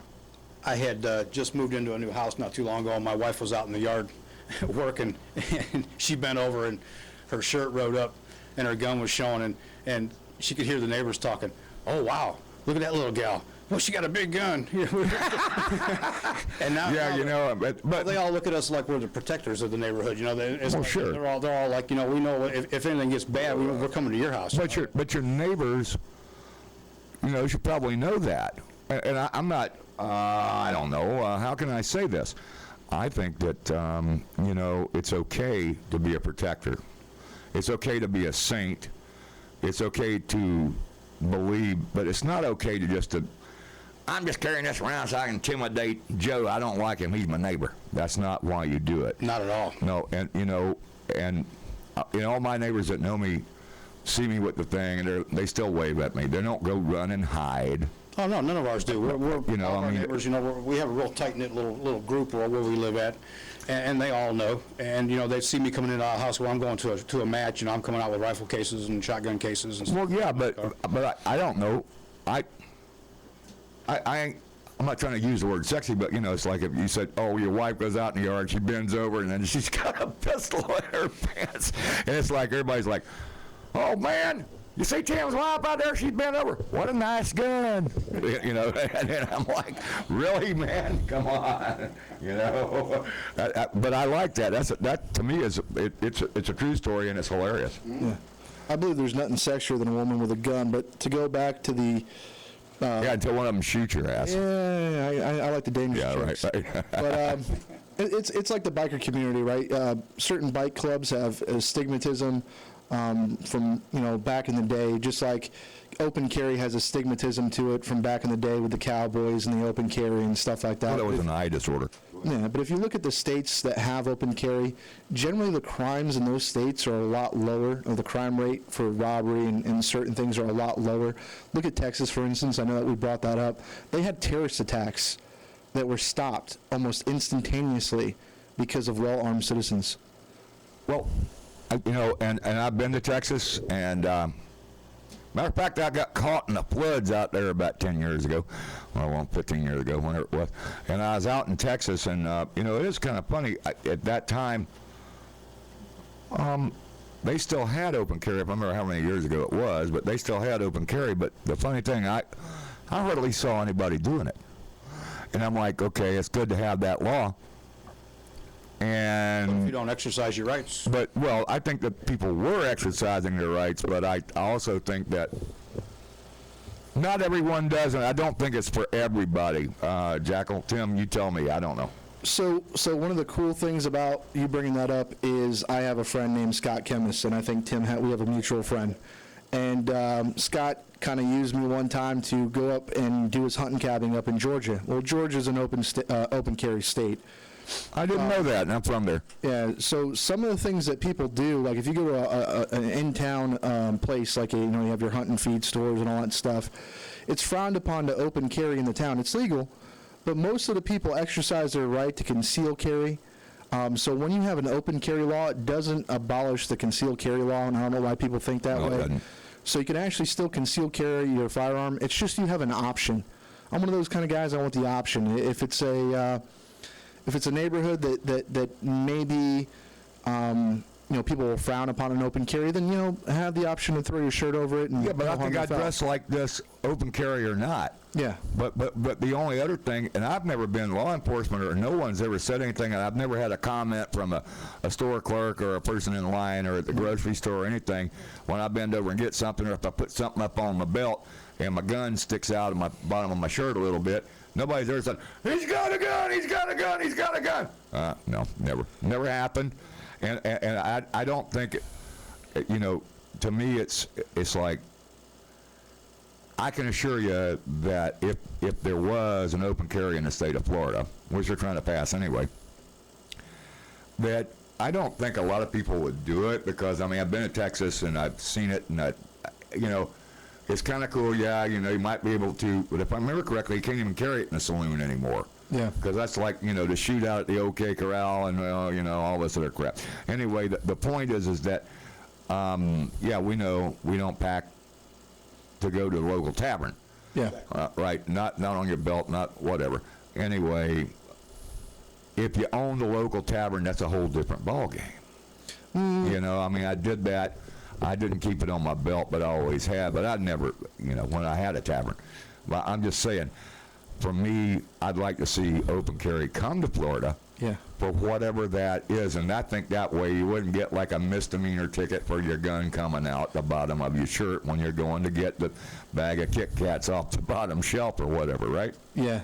So I look at the way I can try to paint a mental picture to everybody.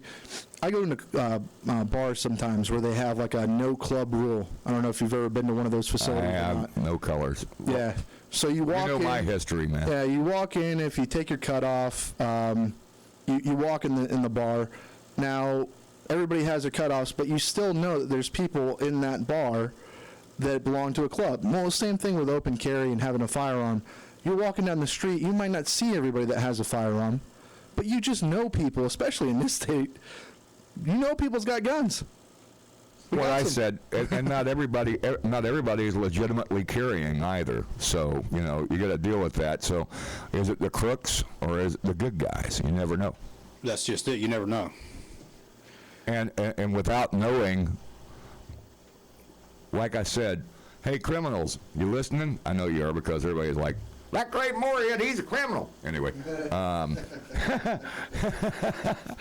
are you listening? Because, yeah, this is Florida, and it's the gunshine state. I'll say it again and again and again. I said it all night. I'm glad you guys, man, because you guys are in here, we can get back into what we started last week, and talk about this. Yeah, man, Florida, it's not the wild, wild west like Texas, but, man, after being in Texas and they have an open carry, and I'm looking around and I'm like, hardly anybody was really doing that. Yeah, one of the cool things, Craven, about coming to the show is I get to find out where all the cool bike things are happening. There's one thing that I got to do this past week was Peggy's Corral. Nice. And you guys spoke about that. I had a lot of people at Peggy's ask me, because we're outside, it's not considered a bar at that point, if you're allowed to carry your firearm. And I know a lot of people carry firearms, you know, on and off their bike a lot. If you're around liquor or alcohol, you know, beer, you know, whatever you're drinking, I think they had a Bloody Mary sale or something like that for $2. If they're out, you don't want to be around or alcohol with a firearm at all. So that well, I think the law actually states that you're not allowed to carry, in your concealed carry law that we have here. And if I remember the exact wording of that, it's like where alcohol or drugs are sold illegally, and or maybe just sold illegally. And I'd have to go back and see if I could drag my paperwork out from, you know, had it since they started it here. So I'd have to go drag that back out. The point is, okay, I am not going to say that I haven't jumped off my... All right, I'm not going to say anything about my past and about my vest and about carrying a gun to places. However, in my situation, which was a unique situation, and I don't know if we discussed it or not, but we're not going to put it on the radio. I think everyone knows who I am, who I was, and what was going down. But the point is that, yeah, I carried my gun up under my vest, and I didn't have it to where, yeah, I'd slip out if I reached over to pick up a penny. Okay, now, if you go to a bar and you sit down and you got your gun on you, expect that to become a felony charge, because it will. And I'll tell you why. Because the law clearly states, well, it's not really clear. It's vague. And I'll tell you why it's vague. The law says something about where drugs or alcohol are sold illegally. And I'm going to tell you this right now. I went into restaurants, sat down and had dinner with my gun on. Always did, always will. And I always have my pistol there, right? Well, I'm not here to get drunk. Yeah. I'm here to have dinner. Yeah. And I'm going to go to the diner. And if I'm an over-the-road truck driver and I'm allowed to carry in that state, well, I'm going to walk into the diner with my damn pistol on me. Or I'm not going to leave it locked up in the truck while the truck's running. No, screw that. I'm not, and I'm not trying to make something out of it. It is not. I'm trying to say that, yeah, don't take your gun in a bar, man. That just asks, because that way, instead of beating the dude up or, you know, whatever, you're going to end up in a lot of trouble. And believe it, it is a felony to carry it into like a damn bar. You can't do that. Yeah. So basically, if I know there's some kind of rule, and this is what everybody should check into, if the establishment serves a certain amount of food to a certain amount of alcohol, it's a non-fly zone, but it's still at the discretion of the owners. I openly support Craven and the other stuff that Craven's done.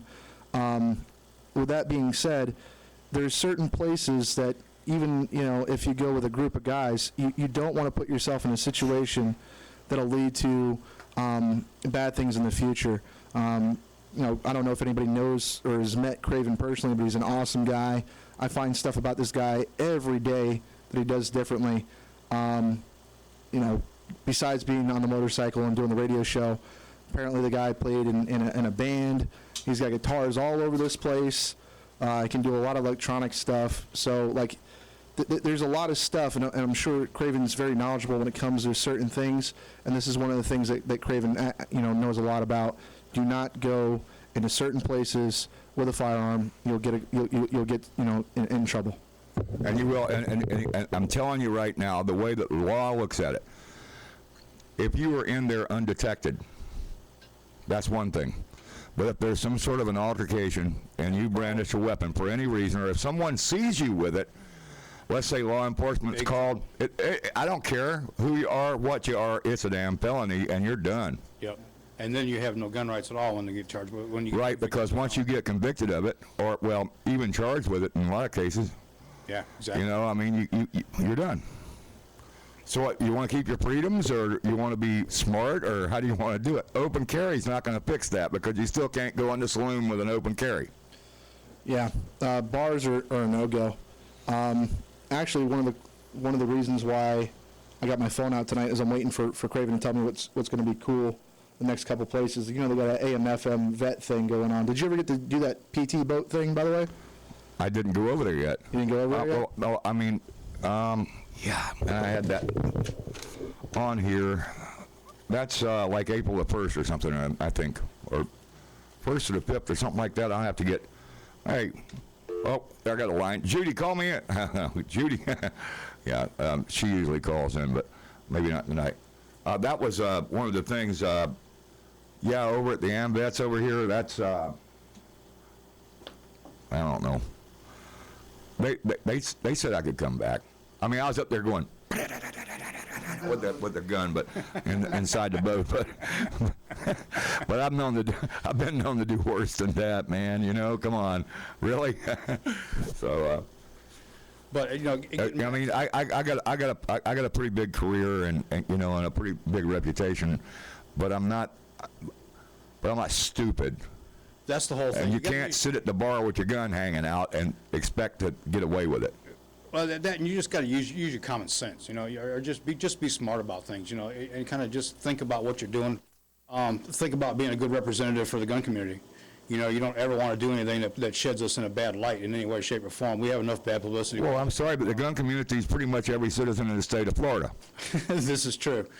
This is true. I mean, it's not so easy to get a permit, because it's not. Because when they first came out, I wanted to get one. And, but you're talking about federal background checks, fingerprints, DNA, anything they can grab from you, they grab. Everything. They take it on. I'm surprised they're not looking for DNA these days. Well, I was going to tell you a story about that, but I won't. If you get booked for a traffic ticket even, they're going to try to take your DNA sample when you get to the sheriff's office. So what you got there? So who's that from? So basically, I think Tim's going to go grab his phone real quick because I think somebody's trying to message him. Besides the AM/FM or the AM/VETS, I don't know why I say AM/FM because I guess the radio station. AM/VETS. What else you got going on? Well, I got that, and I got this run here, and this is a good run. And I've been promoting this, and I want you guys to go out if you can. Now, it's the Bikers in Blue. This is the second Autism Speaks poker run that they're putting on. And I promoted this at the top of the show, and I'm going to promote it again because, it's a good cause. It's actually a poker run. The thing I don't like about all these poker runs nowadays is they start at 8 o'clock in the morning and I'm still asleep. But anyway. It's Saturday, April the 15th, 2017, at 8 a.m. That's when it's open. Yeah. So that's at P.J. Dolan's Irish Pub and Grill. Oh, that's a good place. Yeah, that's cool. I think I'm still allowed in there. I'm not sure. It's one of the things. 2836 East Barris Avenue in Tampa, Florida. Everybody knows where Barris Avenue is, right? Yeah. Yeah. And they got a bunch of different stops. They start there. They go all the way out here to finish line, and they go to Santa Ana Liquor and Lounge, which is way the heck up in San Antonio. Yeah. Which is cool. That's a nice ride. Well, there's nothing wrong with that. the pit boss on Bush Boulevard. Okay. The old Sharp Hill. Doc's Pub and Grill all the way up. Uh-huh. In Dade City. Does anybody have a line on a knucklehead, by the way? Like if anybody's listening. And then Buckets Tavern and Tap over in Tampa. On what, a knucklehead? You want one? Yeah, man. I've been looking for a knucklehead. I'm a knucklehead, but I mean, I actually owned one once a long time ago. I've had 3 or 4 panheads. My favorite motor. Yeah, that's what Tim has. He has a panhead. Really nice Springer front end, all that stuff. I'm actually jealous of his bike. Really beautiful bike. Well, they are, and you know, I mean, it was a platform that actually became it was one of their best. It really was. Yeah. Now, I said, what kind of bike? Well, you're not on the Harley though, right? No. So all right. I had the Sportster for a while. I had, believe it or not, I started off on a Goldwing because I got it cheap. Right. It's a comfortable ride. Everybody knocks me for it. But I had radio. The thing had everything. I had air conditioning, all kinds of stuff. And now I have the it's kind of a custom. It's a Vulcan, but everything's changed. Yeah, I saw that Vulcan thing sitting out there. Yeah, all right. So that's like onward. Yeah. I get grief for it. It's got 8 hangers and such. Yeah. I don't know why is it you people want to be mean to monkeys? You know, you're always talking about ape hanging and stuff. And I just find it's a comfortable ride. I do too. I like it. I'm going back to work tomorrow. I'm not going to tell you where. Oh, never mind. I'm going to plug Cody anyway. Cody's American Motorcycle. I've been working there, and then you know how true love is, and eventually they'll call you back and say, you got to come back. What are you going to be selling? Bikes? I'm not selling nothing. I'm a mechanic, actually. You're going to be fixing bikes? Yeah, and I do the electronic work. That I do the part on a new bike, including that Vulcan bike you got out there. Uh-huh. All the electronics and all the technology and all the new things that are going on, it's incredible. I mean, computerize this, computerize that, and it's like you have to know something to be able to do something now. It's not like, okay, I'm going to take my head off of this old knucklehead with this here wrench. Yeah. And I'm going to put my new gasket on it, because that's not what it is, Bubba. Yeah. What it is now, it's all high tech. And did we talk about this last week? Because now we're talking seriously about motorcycles. Yeah. Really seriously. So one of the things that you only buy one Evo. The Evo was the deal. Yeah. The twin cam is really cool. Yeah. But as far as Harley goes, yeah, you buy an Evo, and you got it forever. Yeah. One of the things that I want to get done on my bike, I'll have to see up at Cody's, is I want to get the underglow lights. Yeah. We pretty much take them off. I mean, I had a whole bag of them. I should have gave them to you. You took off the underglow lights? They're just like LED strips, and you turn them on, and yeah. And then you ride down the road, and you think you're in a ghetto cruiser. Yeah, no, it's for Florida. I just think it's It's cool looking until you turn them on red and blue. Yeah, and then you end up in jail. Yeah, right? I wouldn't do that. I was actually thinking about just white lights. That way, the visibility. Sometimes I'm riding around 3-4 o'clock in the morning, and people tend not to be paying attention on the roads nowadays. So I figure some lights would be. Well, they're cool, but I mean, they're not for me, but they're cool. Yeah. For people that want to use them. Yeah. And I got that. I understand it. But what about radios? What do you feel about radios? I was thinking about putting a radio on the bike too. I'm a bagger guy, man. Yeah. Okay. Matter of fact, that's what he told me. He said, "Well, I got my two." He first called me this morning. He said, "I got this guy who wants to put this amplifier in," and I'm like, "All right." He said he already put it in there, but somebody's got to wire it up. And I'm like, all right. So when he called me back, by then he's got another one with another amplifier and another bike that I got to do an ignition harness and a bunch of other stuff. What I do when I'm over there is the forgotten art. The forgotten art of you have ape hangers. Yeah.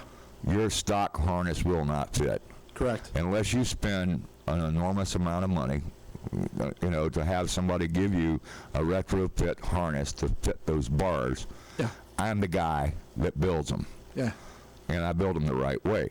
See? And the reason that I build them the right way is because I've been doing it. If you look out there in that shop at all the cobwebs, I haven't built a harness for a race car in forever. But what I do is I build wiring harnesses the correct way to do a set of, if you're going from stock to apes, it's not cheap. I apologize, but I twist, solder, and shrink every connection and then double shrink the entire package. So that way, especially when it's in an internal bar and you got it, and you can't fix it once if it's hanging out. Well, I got a broke wire. No, I don't have broke wires. I've been doing it forever, putting on these high bars, and this is the reason that I get called back to the shop that I work at. Which is Cody's American Motorcycle down in Lithia, and I'm not even gonna say he wouldn't know if I was mentioning his name because he's not listening right now. I don't think he might be. If he is, he'll call in. The point is, nobody wants to do that kind of work, man. Nobody wants to do that because it's complicated, it's tedious, and if it comes back on you, your butt's in trouble. You know what I'm saying? Well, that's just like firearms, man. You know, it's definitely a skill set. It's It's something that takes years and years and years of doing something, the same thing over and over and over again, to be able to say, hey, I can see what's wrong with that, or hey, and just like firearms, you don't want to mess up. Well, I'm not that guy, but I can tell you that it has become more and more difficult. We had a couple of bikes that we actually had to take computers out of the bikes and have them remapped at Harley because we didn't have an access to the program. And that is because the technology has gone. It's not just a plugs and points motor anymore, man. No, these things are all fuel injected, computer driven monsters that and one bad ground anywhere, you're done. It's just not. It's not like the old days. I mean, it's not like, okay, I'm going to adjust my carb up a little bit here and end up she running fine. Nah, it's all mapping. No, man, and I was talking about panheads, and I had a couple of stock, well, they were chopped, but they were stock motors. And I had the Linkert carburetor, which is pretty much just a beer can, brass beer can with a bunch of things sticking out of it. And I remember one day, just for the heck of it, I had on a vest, and I just like unscrewed all the jets, the screws, the adjustments out of it, put them all in my pocket, and it still ran. It don't care. It's nothing but just a beer can boiling gasoline up in that thing. Yeah, all this new stuff. Have you ever seen the guys at the shows doing the tuning on the dyno? You know, they're tuning every 100 RPMs. They can change your injector pulse. They can change your time. Well, they do that because they're remapping the computer in the bike. Exactly. Now, that particular equipment that I don't possess, although I know how to operate some of it, I don't possess it. But if I did, then I could just have people pulled up here all day. Oh, yeah. Remap. And the remap is a very, very, very big deal because you don't believe that, go to Harley and see what they charge for it. Oh, absolutely. You get that torque curve, when they get one tuned right, you'll see that torque curve snap all the way to maximum torque and just stay flat as a pancake, and they run like crazy when you do that to them. That's one nice thing about the new bikes with the fuel injection. And to do it right, really, in all fairness to the rider, you have to be like some of the places I delivered. Well, there's one place, independent shop, that's got a dyno. That's Iron Horse Parts. It's all the way up in Lecanto, like anybody you'd think go to Performance Fit there, but let me tell you, he's got a dyno. And that dyno is how you do it. You hook the computer up to the bike. You put the bike under load. It's sitting there, but you got that thing wide open. It's going 100 miles an hour, and it's not moving. So that's how they get the idea of remapping something. And Harley's got proprietary, I don't know, programs, I guess you want to call them. Software, we'll call it, yeah. And that software and those programs are what they use to make magic happen for the guy that's riding, or the girl. Believe it or not, there's a place a little bit more local than that. I don't know if you're aware of, you've heard of Full Throttle Performance. I have, but I wasn't pitching anybody. I'm just saying I've seen it as far as over there, Yeah, I'm not trying to pitch them either. I'm just saying if you're local and you're looking for dynos, I know you said Iron Horse. Yeah, it's way the heck up the state. Yeah, and there's one down here. I think there's one in Miami as well. That's but it's Harley. I think it's a Harley place that does a dyno. Oh, you can go to most Harley shops. They got a dyno inside, and they got windows so that you can see what they're doing. I know if you go to Destination Daytona, over at Ross Meyer's old place, and I shouldn't say it's an old place, it's still there, but they got a huge dyno thing, and yeah, they remap that thing, but you don't just roll a bike in and put it on a dyno for free, and you don't just roll it in and hook it up to a computer for free. They get big bucks to play with your head, essentially, is what it is. They're reprogramming the brain of the bike. So it's not like it was in the old days when they say, well, I'm going to need me a tune-up. She's missing a little bit. So you change the points and the plugs, or maybe even the electronic ignition, make sure the timing's right. Well, no, it ain't like that no more. The computer itself controls everything. Yeah, they have O2 sensors. They have a mass airflow sensor. They have all these different things that you find on, like that old car that I fixed that was sitting out here. Yeah, you get a little fuel injection issue. You have to have the stuff down. You got to know what you're doing. And on these bikes, it ain't like it was in the old days. It's just not. I mean, I couldn't believe some of the trials and tribulations that you go through. And, it's like you guys are talking about, okay, we're going to change the gun over to, we're going to put it on this kind of gas or not that kind of gas. We're going to do this kind of porting. We're going to do that. Same with a motorcycle motor, but it's not like, okay, I want more performance, so I'm going to get the big bore kit. I'm going to get the better heads. I'm going to polish and port them. I'm going to change my cam. Not exactly like that anymore. Now it's like the motor is stock. Will it perform better? Yeah. Different air cleaner, whatever. But you got to put that thing on the computer and reprogram its mind, and that's the whole problem, guys. That's the whole problem. And I don't know which one. Man, y'all are over there going crazy with the text messaging. I love that. You're technology guys. High-tech redneck. We're trying to post the phone number to Facebook via, that way people can call in. Oh, yeah. Well, absolutely. I mean, feel free to do that. I don't think we're on Facebook Live right now because I don't do that. I'm just doing it live on the broadcast. We're on BornToRide.com and Ustream, we're absolutely on Pirate-Radio-Network.com. So we're absolutely on there. And, yeah, we have plenty of listeners, but, oh, yeah, I forgot. Give me the studio line one more time, 813-756-6444. Give us your input. Motorcycles and madness, manipulation of firearms, however you want to do it, just call in and say, hey, what's up, guys? I got the studio line open right now. Or if they want more information on wiring stuff, man, I find that stuff fascinating. That old Vulcan, believe it or not, the reason why I bought that bike is I know you're going to laugh at me because you're a Harley guy, it has a Harley look to it, but it doesn't have Harley money problems, if that makes sense to you. Yeah. HD stands for $100 if you touch it. That's what it costs. Exactly. You know my old shovelhead, and you found out all about that. Yeah. He's got a bike that I like a lot. I love them old shovelheads. Like yeah. I've had about 17 of them. Yeah. Well, I can donate a gun to you if you want to donate a shovelhead to me. I'm sorry. Not only do I not own one now, I try to avoid owning one right now. Okay, fair enough. Now, if somebody was to say, I have a homeless Evo. No, this is actually more like a knucklehead. I have a homeless Evo. I donate this to you. Uh-huh. If you give it a good home and you pet it and oil it. You only buy one Evo, people. I'm telling you right now, I love them Evo motors. Twin cam, yeah, not too bad. It is what it is, guys.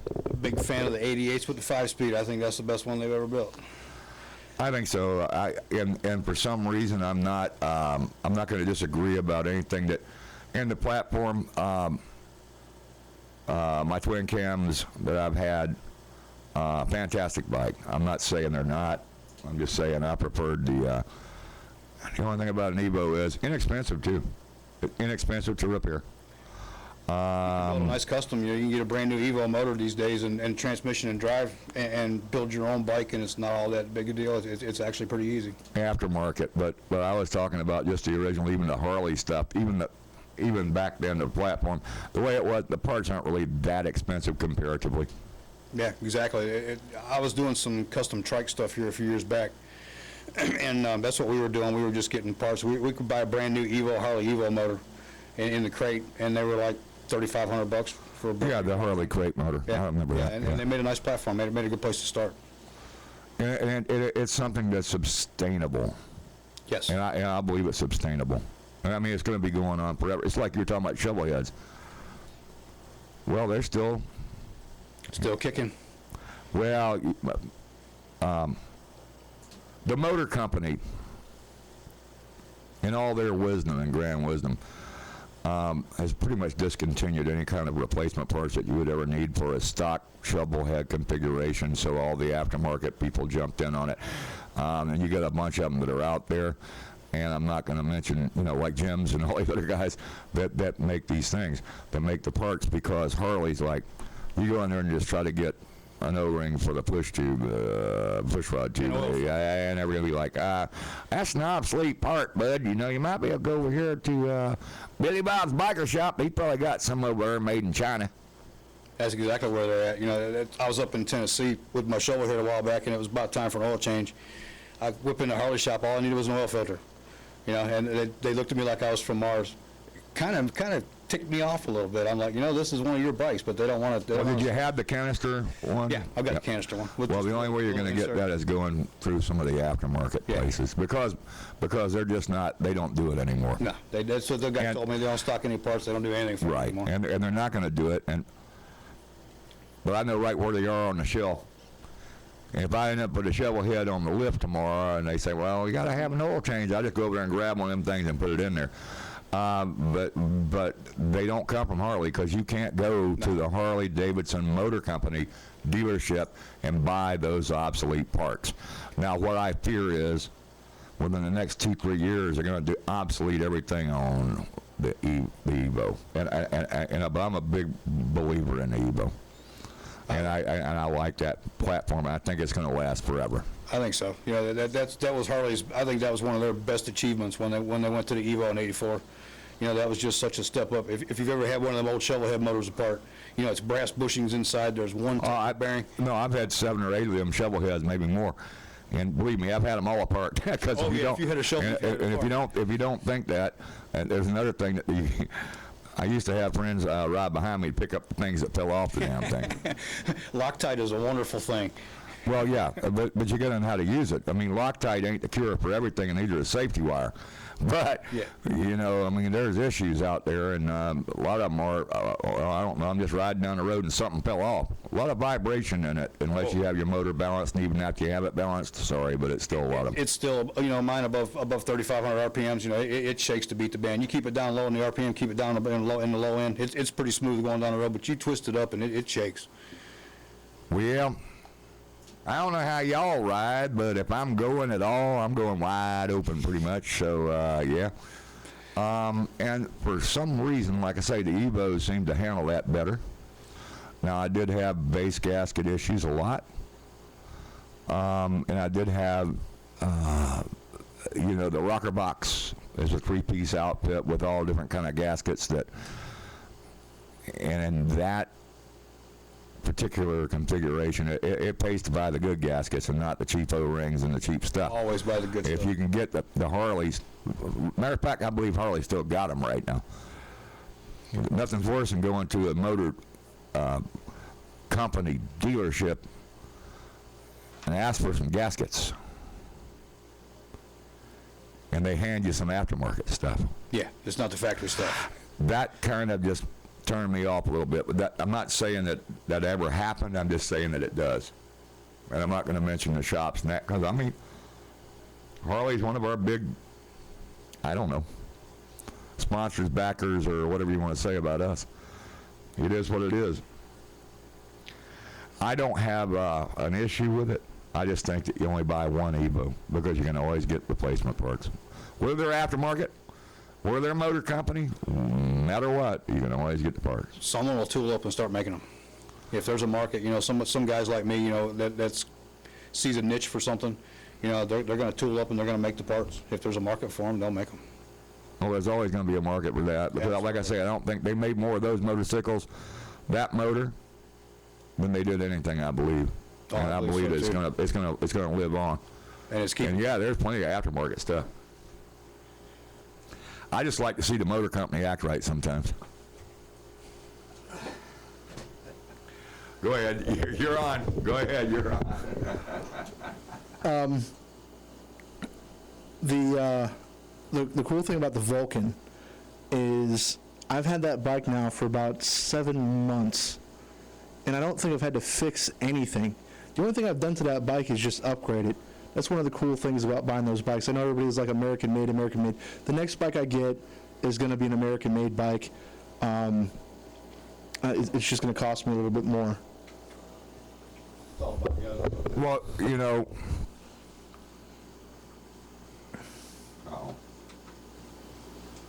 it's not really an innovation kind of a thing. I mean, that Vulcan, that's Japanese technology, man. Yeah.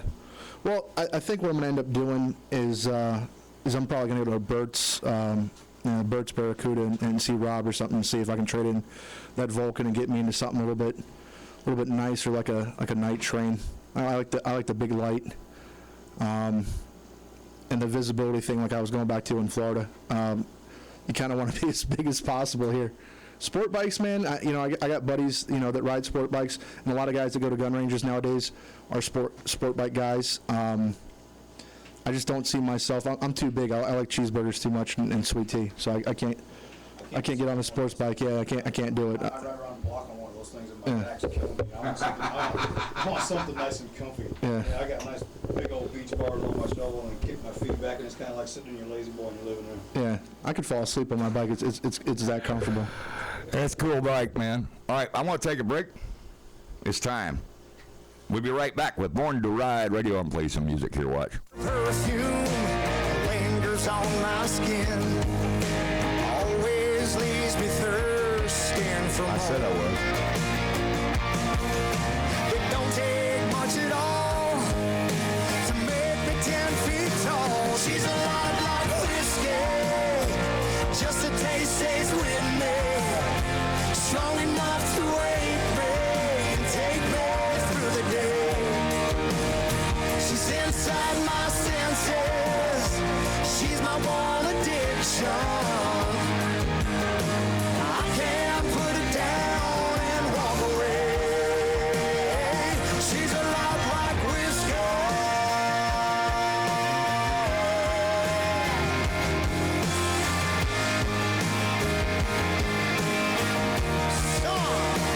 She's a lot like whiskey.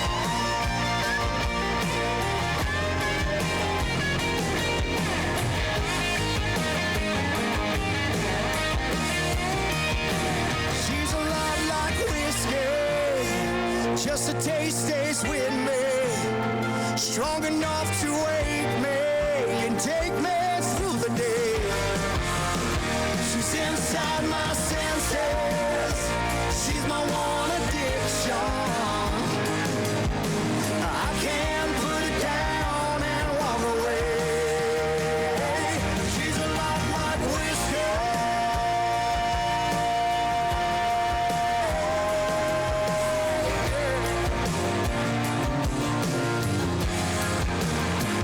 She's a lot like whiskey.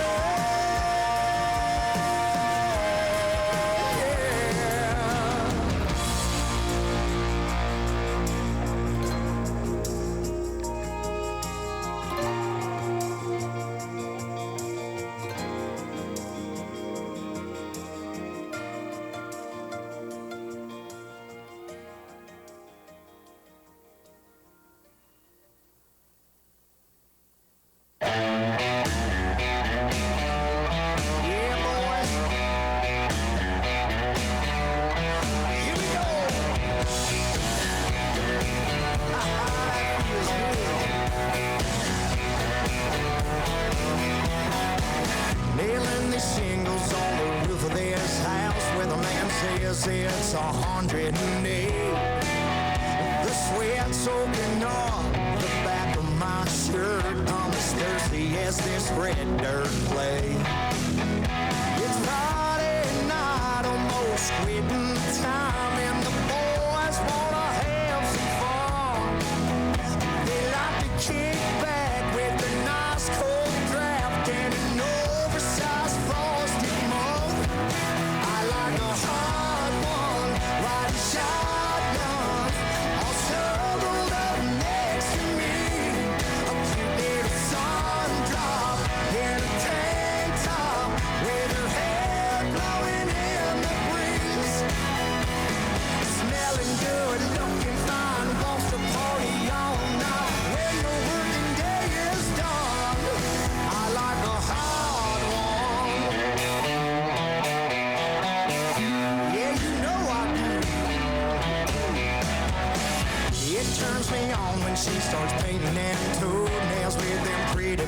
up on the dash. She'll crank it up loud and sing to the crowd with her Springsteen, Petty and Cash. Got the grill in the back and the cooler's packed with some steaks and a case of light.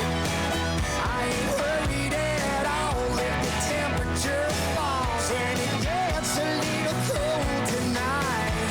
I like a hard one, riding shotgun, all snuggled up next to me. A cute little sun drop in a tank top with her hair blowing in the breeze. Smelling good, looking fine, wants to party all night. When the working day is done, I like a hard one.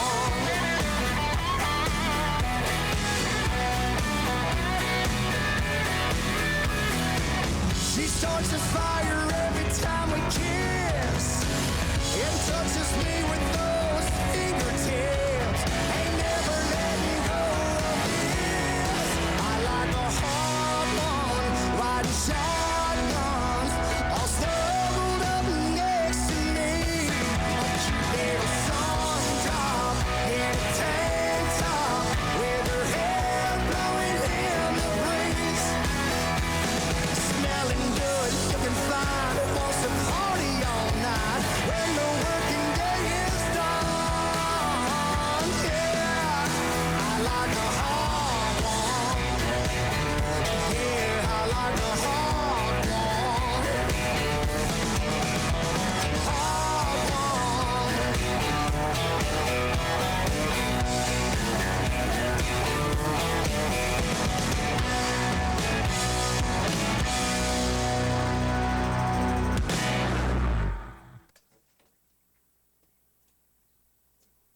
Hi, kids. I'm back. Yeah, we have to, as human beings, sometimes it becomes necessary for us to go to the bathroom or something. So we did that. And back in the studio with me, Tim, all the way over here, hiding. Should have put you on the other stool. Hiding. Because it's hard for me to see you. I got a camera. If you sit up right over there where that chair is. All right. I got a camera on you now. You can move over there. Everybody knows where everything is. But we're just sharing the one microphone because, hey, you know, it promotes brotherhood and such. The actual camera shot doesn't, well, I got one of you, but that's only because you're the size of a house. Sorry. Oh, that's all right. You can stay right there, man. It's good. I got both of you right now. It's all good. Y'all want to stay over there like that and be in the spotlight, kind of? It's kind of behind you, but it's all good. So anyway, we got into talking about, yeah, man, we're talking about motorcycles and about motors and about things. And about the motor company and about aftermarket. So I know you were talking about your, you have a Vulcan. Yeah. And, well, that's fine. It kind of looks like a Harley. That's what Yeah, just, right, grab the mic up and talk into it, man. It's all good. That's what I was going for on the budget that I have right now. But like I said, I'm probably going to end up trading in and getting a night train or something like that in the near future. Well, you know, the whole group down here, Harley of Brandon and Tampa and all the guys, they're all hooked up, man. They'll give you a good deal. I mean, if that's what you want to do. I'm not trying to tell you what to buy. Well, and you might be able to go somewhere and buy yourself a used Evo, man. They last forever. Yeah.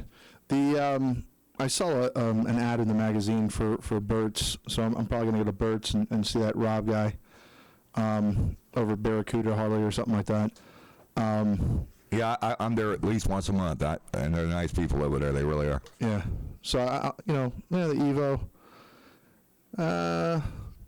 I'll look into it, Craven, since you brought it up. I got I'm a not telling timeline. you what to buy, man. I was just telling you, I'm not trying to say, hey, you got to do this, brother. No, fair enough. I got a timeline I have to work on anyway. I got to get an American-made bike pretty quick. So here you go, Tim. It's hard to beat them. If you get on a Harley and ride, it's just comfy. That's what I can say, especially the Evos. They ride so smooth, and it's just nice to ride down the road, get in the wind anytime. That's my two forms of therapy. I'll get on my bike and get in the wind, or head to the gun range, one of the two. Well, it is what it is, man, and there are so many options out there. I mean, but you don't have to. We're just saying. It looks like one going down the road, you might not be able to tell the difference unless you're just a guy that works on them all day. Yeah. And essentially, the electronics that are involved in that aren't much different than what I deal with every day. Working on. Matter of fact, when I was on the phone with Cody earlier, and he was kind of threatening me. He's like, "Hey, you got to put a ignition switch in a Triumph." And I'm like, "Yeah, do I have to have metric tools for that?" I mean, all my tools are still at the shop, but all the ones that I use. But the thing is that if you have a motorcycle of any sort, whether it be British, Japanese, American-made, whatever, man, don't try to tell me motor company. I worked for Harley. I went through Harley training. I was a certified technician a long time ago. Back in 84 or 5, I went through all the training and all that kind of crap from Harley, not from MMI or somewhere where, motor company, Harley-Davidson, love you, all that, but guess what? Don't try to tell me you don't have stuff made in Korea, Japan, and Taiwan, because I've taken all your bikes apart and I know what the heck's up in there. And unfortunately,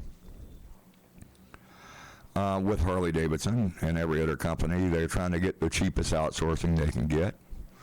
And the American-made concept, still made in America, still assembled all over the United States and New York, PA, and a bunch of different other places around here. They still got factories, but not all them parts are hand-stamped in Plant City, Florida, if you know what I'm saying. That's one of the things we were talking about at work here not too long ago was training people to be manufacturers in this country. That's something we've gotten away from here lately, and it's bad. And you voted for Trump, right? Absolutely. And guess what? He's bringing that back. Yes, he is, in a big way. And I'm loving to see it. I'm loving to see all the manufacturing coming back, the Ford plants coming back out of Mexico. It's the way our manufacturing base is the heart of the country. That's the heart of our economy. And if we don't get it back and stop outsourcing, it's a big deal. I lost a real good job here not long ago just for that simple reason. The company was outsourcing. They started sending parts out to China. Next thing you know, they're sending us brand new parts from China, at half the price we can make them for. Yeah, but that's not... Okay, so we're going to try to make America great again and make America better by employing our people that are unemployed, underemployed. Our veterans are taking a beating. Bikers are taking a beating. A lot of people are, and it seems the more and more and more abuse that goes on. And I hate to say it, but I almost posted something every time I post my political rants on Facebook, Twitter, or anywhere, then people look at me funny. But the truth is we have had 8 years of hell. And the economy really did not get better.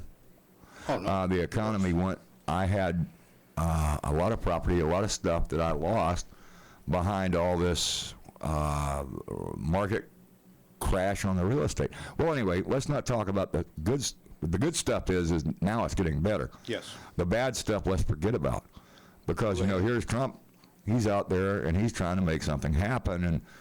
And normally I got some of the Bikers for Trump guys are always on here. And but you know what? We're doing something more important. The Second Amendment. We had almost. What do you think would have happened to our Second Amendment had Hillary got in there? We would have probably been we've been stripped of our right. That it was doomed. It was bad enough when the last president was in. It got close. Yeah, very close. And you know, he never missed an opportunity in any way, shape, or form to capitalize on a good tragedy to try to push his gun control in, too. Well, go ahead, expound on that. I got to meet with a group called BARI. There's like a Bikers Against Radical Islam or something like that. I think if you look at what's happening in Europe right now, that's what America would look like if we went to the anti-gun rhetoric that kind of like Hillary was trying to push. So I'm very happy that Trump got in office. And if you look at some of the stuff that they're dealing with now, they wish they had the rights that we have now, you know, here in America. Anyone that lives in England or Germany or France, for that matter, if you could, I'm sure if you could talk to the populace, you know, they would wish they had gun laws like we have. You know, Well, I think you're right, but I want. And I'm not out here trying to promote the Trump thing or, you know, Bikers for Trump, but I'm evidently. According to RC, I'm a member of that, but I joined in Pennsylvania, and I've never been there, but I joined the wrong chapter. But anyway, that's what he told me. We were on the phone the other night talking about it, and it was so funny. However, I don't know how we would have made it if we had to have 4 more of what we already had. Would we still even have our Second Amendment? You see, you can't take the Constitution and then wad it up and throw it in the trash or use it for toilet paper. That's not what this country is about. And I don't see it ever happening again. Now, I don't know. I know that the whole movement, Bikers for Trump and all these other people are getting bigger and stronger every week because they want to make sure that the same crap that happened the last 8 years don't happen again. I mean, I wished I had all the stuff I lost back in that market crash. But you can't go back. Let's talk about the positive. The positive is now, yeah, I got lucky. I got called back to work. You know, I got this and that other thing going on, and I got me some groceries, and I got rent paid. You know, and I got a job. You know, I work for Born to Ride. I got a radio program. I got me a bunch of stalkers, listeners out there hanging out, listening to me, man, looking at my old ugly head. And life can't get better right now, you know. I mean, it just can't get better. But it can't go back like it was. It can't, because that was just like, no, sorry. The worst I've ever seen. You know, I've never seen anything like it. You know, I'm 55 years old, and it's absolutely the worst I've ever seen. You know, just the dissension in the country they caused. You know, you look at what was going on. You know, they set, you know, things back 60 years, you know, all the stuff they were doing.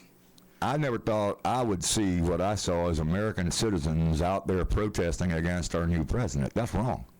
Absolutely wrong. Absolutely. I don't understand it. I don't understand where the liberal mentality. I just don't understand it. You know, I'm kind of flabbergasted by the whole thing. I see all this, and it's just like, what are you people thinking? You know, it's just, what are you thinking? And the you know, we'll call it the pussification of America kind of thing. You know, they just don't seem to get it. You know, they want to give all of our rights away. They want to give everything away, and then they want everything for free. It's like, who's going to pay for all this stuff? You know, who's going to pay for all your free stuff? I know, right? Well, everybody, taxpayers and everything, and then I had with my other employer discussing about, well, you know, 1099 this, file that, do these things, and I'm like, yeah, well, you realize you didn't pay me very much. I don't make a lot of money doing what I do, and you know, it is what it is. So yeah, and the tax structure, I think that Trump's working on that, and I know he's working on health care, and I know he's working on a bunch of other things. Well, his own people turned the back, I don't know, the entire, I don't know, the collective Republican back kind of went, The Democrats were kind of like, forget it, about trying to replace this Obamacare thing, which, by the way, ain't all that it's cracked up to be if you're on it. I'm not on it, but I can tell you this, you know, my insurance premiums went up about 400%, you know, from what I pay for my through work. And it will. My insurance went through the roof. And it will. I got no problem paying for my stuff. You know, I work for all my stuff, and I got no problem paying for working for what I pay for. But, you know, I don't want to pay for everybody else that's not working. Well, I know. But wait. There's more. The taxpayers are paying in their share, and the people that are paying for this Obamacare, if you want to call it that, you're not getting a big bang for your buck. No, you're not. And there's a lot of people out there dying because of it, and it's not fair. It's not fair to make that the law. You know what's crazy is I think it's pre-1940. We didn't have federal income tax. Is that correct? Is it pre-1940? He's the only one that knows. Yeah. You're not that old. It's before his time. So he's the only one that's old enough to know. The point that I'm trying to make is they still have police departments, they still had fire departments, they still had hospitals, they still had every luxury that we have today, and they didn't have taxes. So I think the taxation now is actually paying for previous rhetoric and whatnot. Yeah. But yeah, I feel like I shouldn't have to pay extra because somebody else can't pay, and people are sitting at home playing Xbox all day, and I got to work 3 jobs. You know what I mean?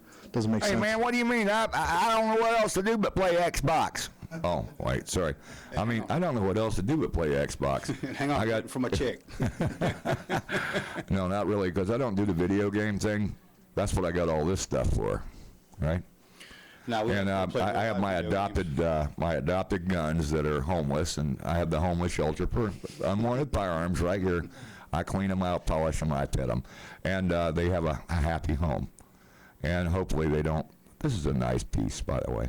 Thank you. Won't fit my holster, I don't think, because of the sight, but I don't know. I'll try it out. We know somebody who can make you a holster that'll fit that sight. I think he just did, and I wanted to show that off again. For the 380 backup, there it is. You never know what cowboy boot I'm wearing. There you go. So, yeah, well, let's get to that shameless plug thing with you guys, and let's talk about your businesses and let's get it out, because you know what? If you like you said, if you're gonna carry and you got a gun, or you're gonna buy a gun, you're thinking about going buying a gun or doing something or having something repaired, or if you got something that looks like it's rusty and you want it cleaned up, or if you got something that's already pretty cool, but you want it to look like it's rusty. I got Adam's Arms, and I got Jacqueline here, and I need you guys to go ahead. It's shameless plug time. Let's do it. Here we go. Yeah, anything you guys want to know about the AR-15?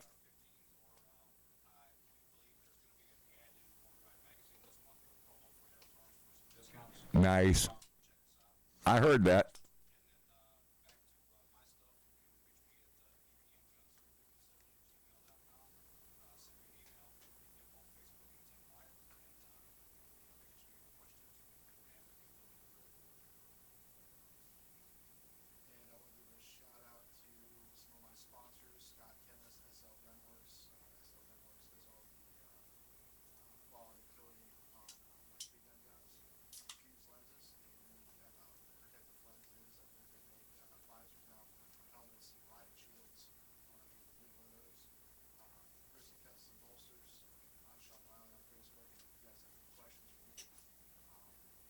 On Facebook, it's Jackal James. I'm on the motorcycle in front of a club, just kind of posted up on the bike, black and white picture.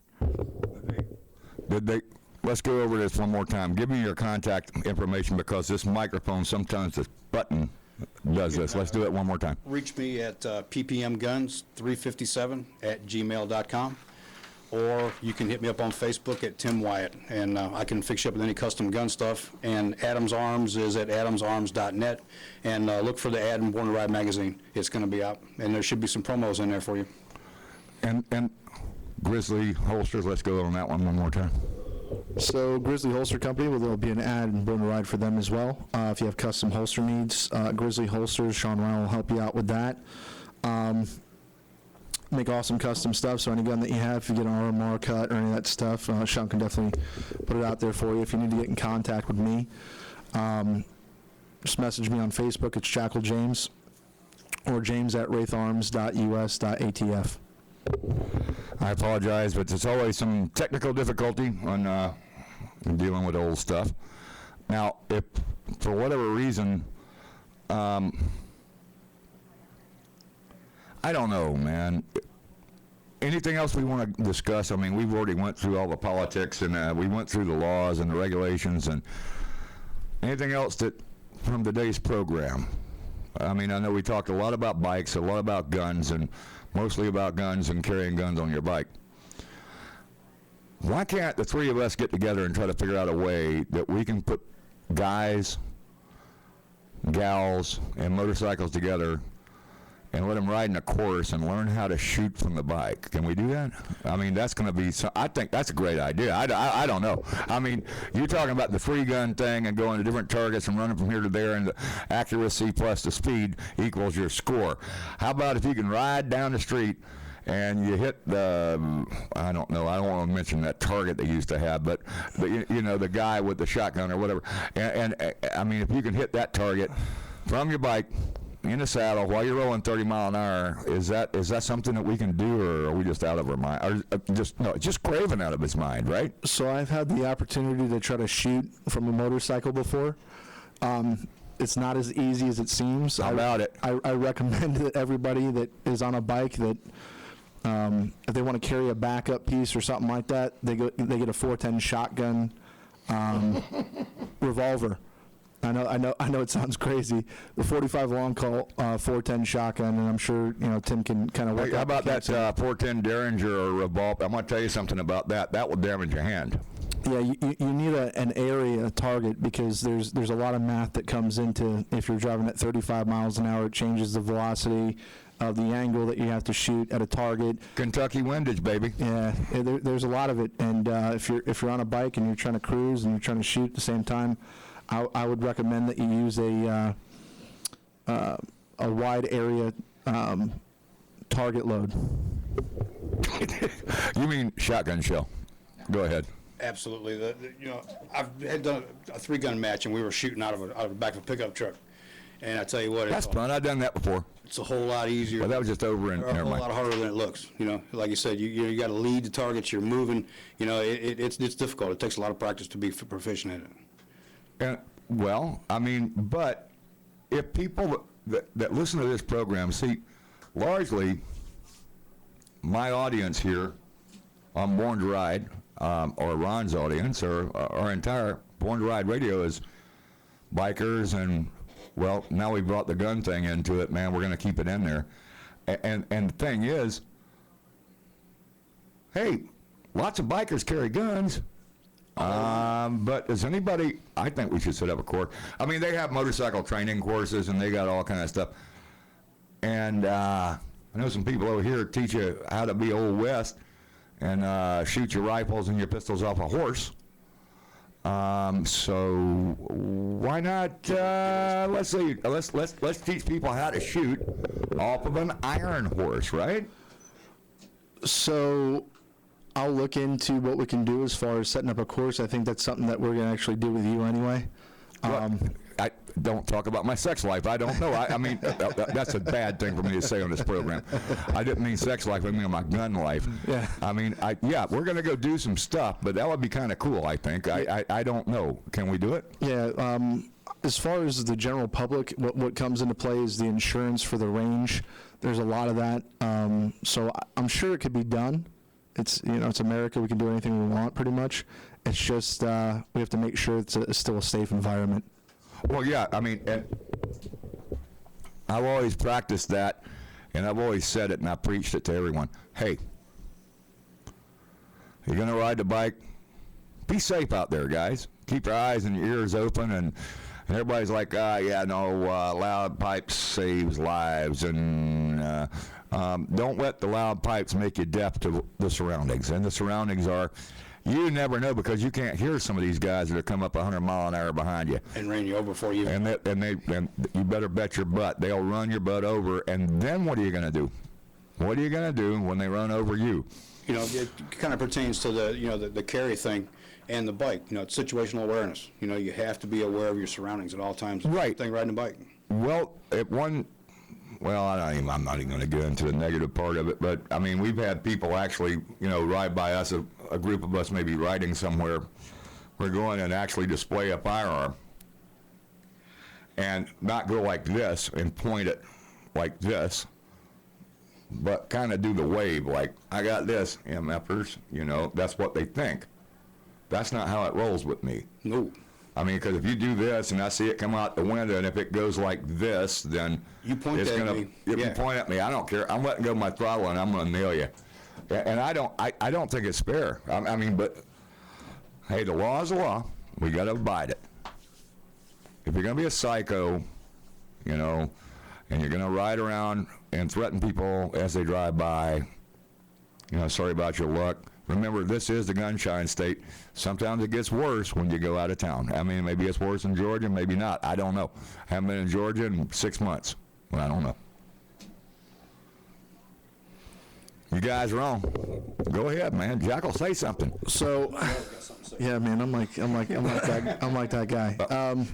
Well, you are that guy. If somebody points a firearm at you in any situation, it doesn't matter if you're on a bike, on a boat, friggin' sleeping in your house, that constitutes deadly force. You know, if somebody taps your window, so I heard that recently there was a group of guys that were going around and they were flashing guns on 60 here.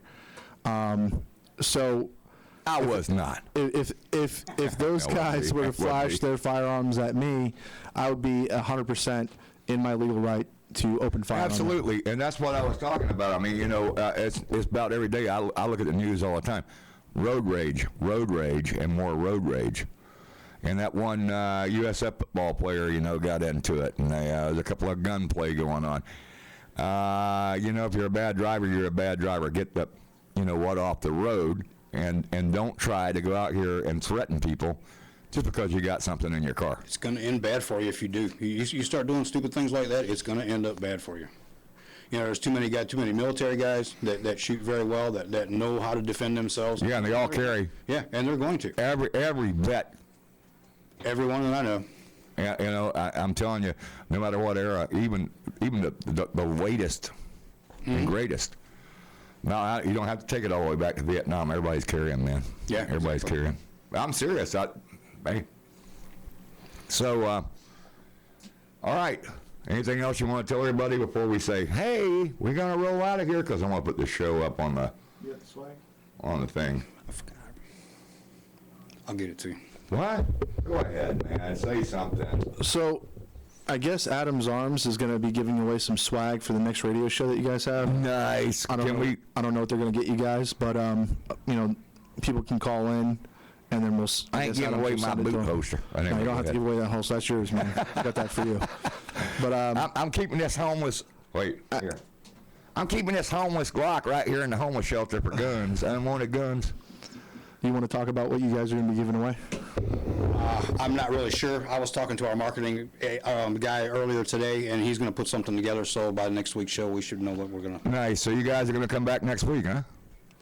I'm not sure what we're doing. That's a Ron decision. I don't know. If you want me to come back, I'll come back for you. I know I want a shirt from Adams.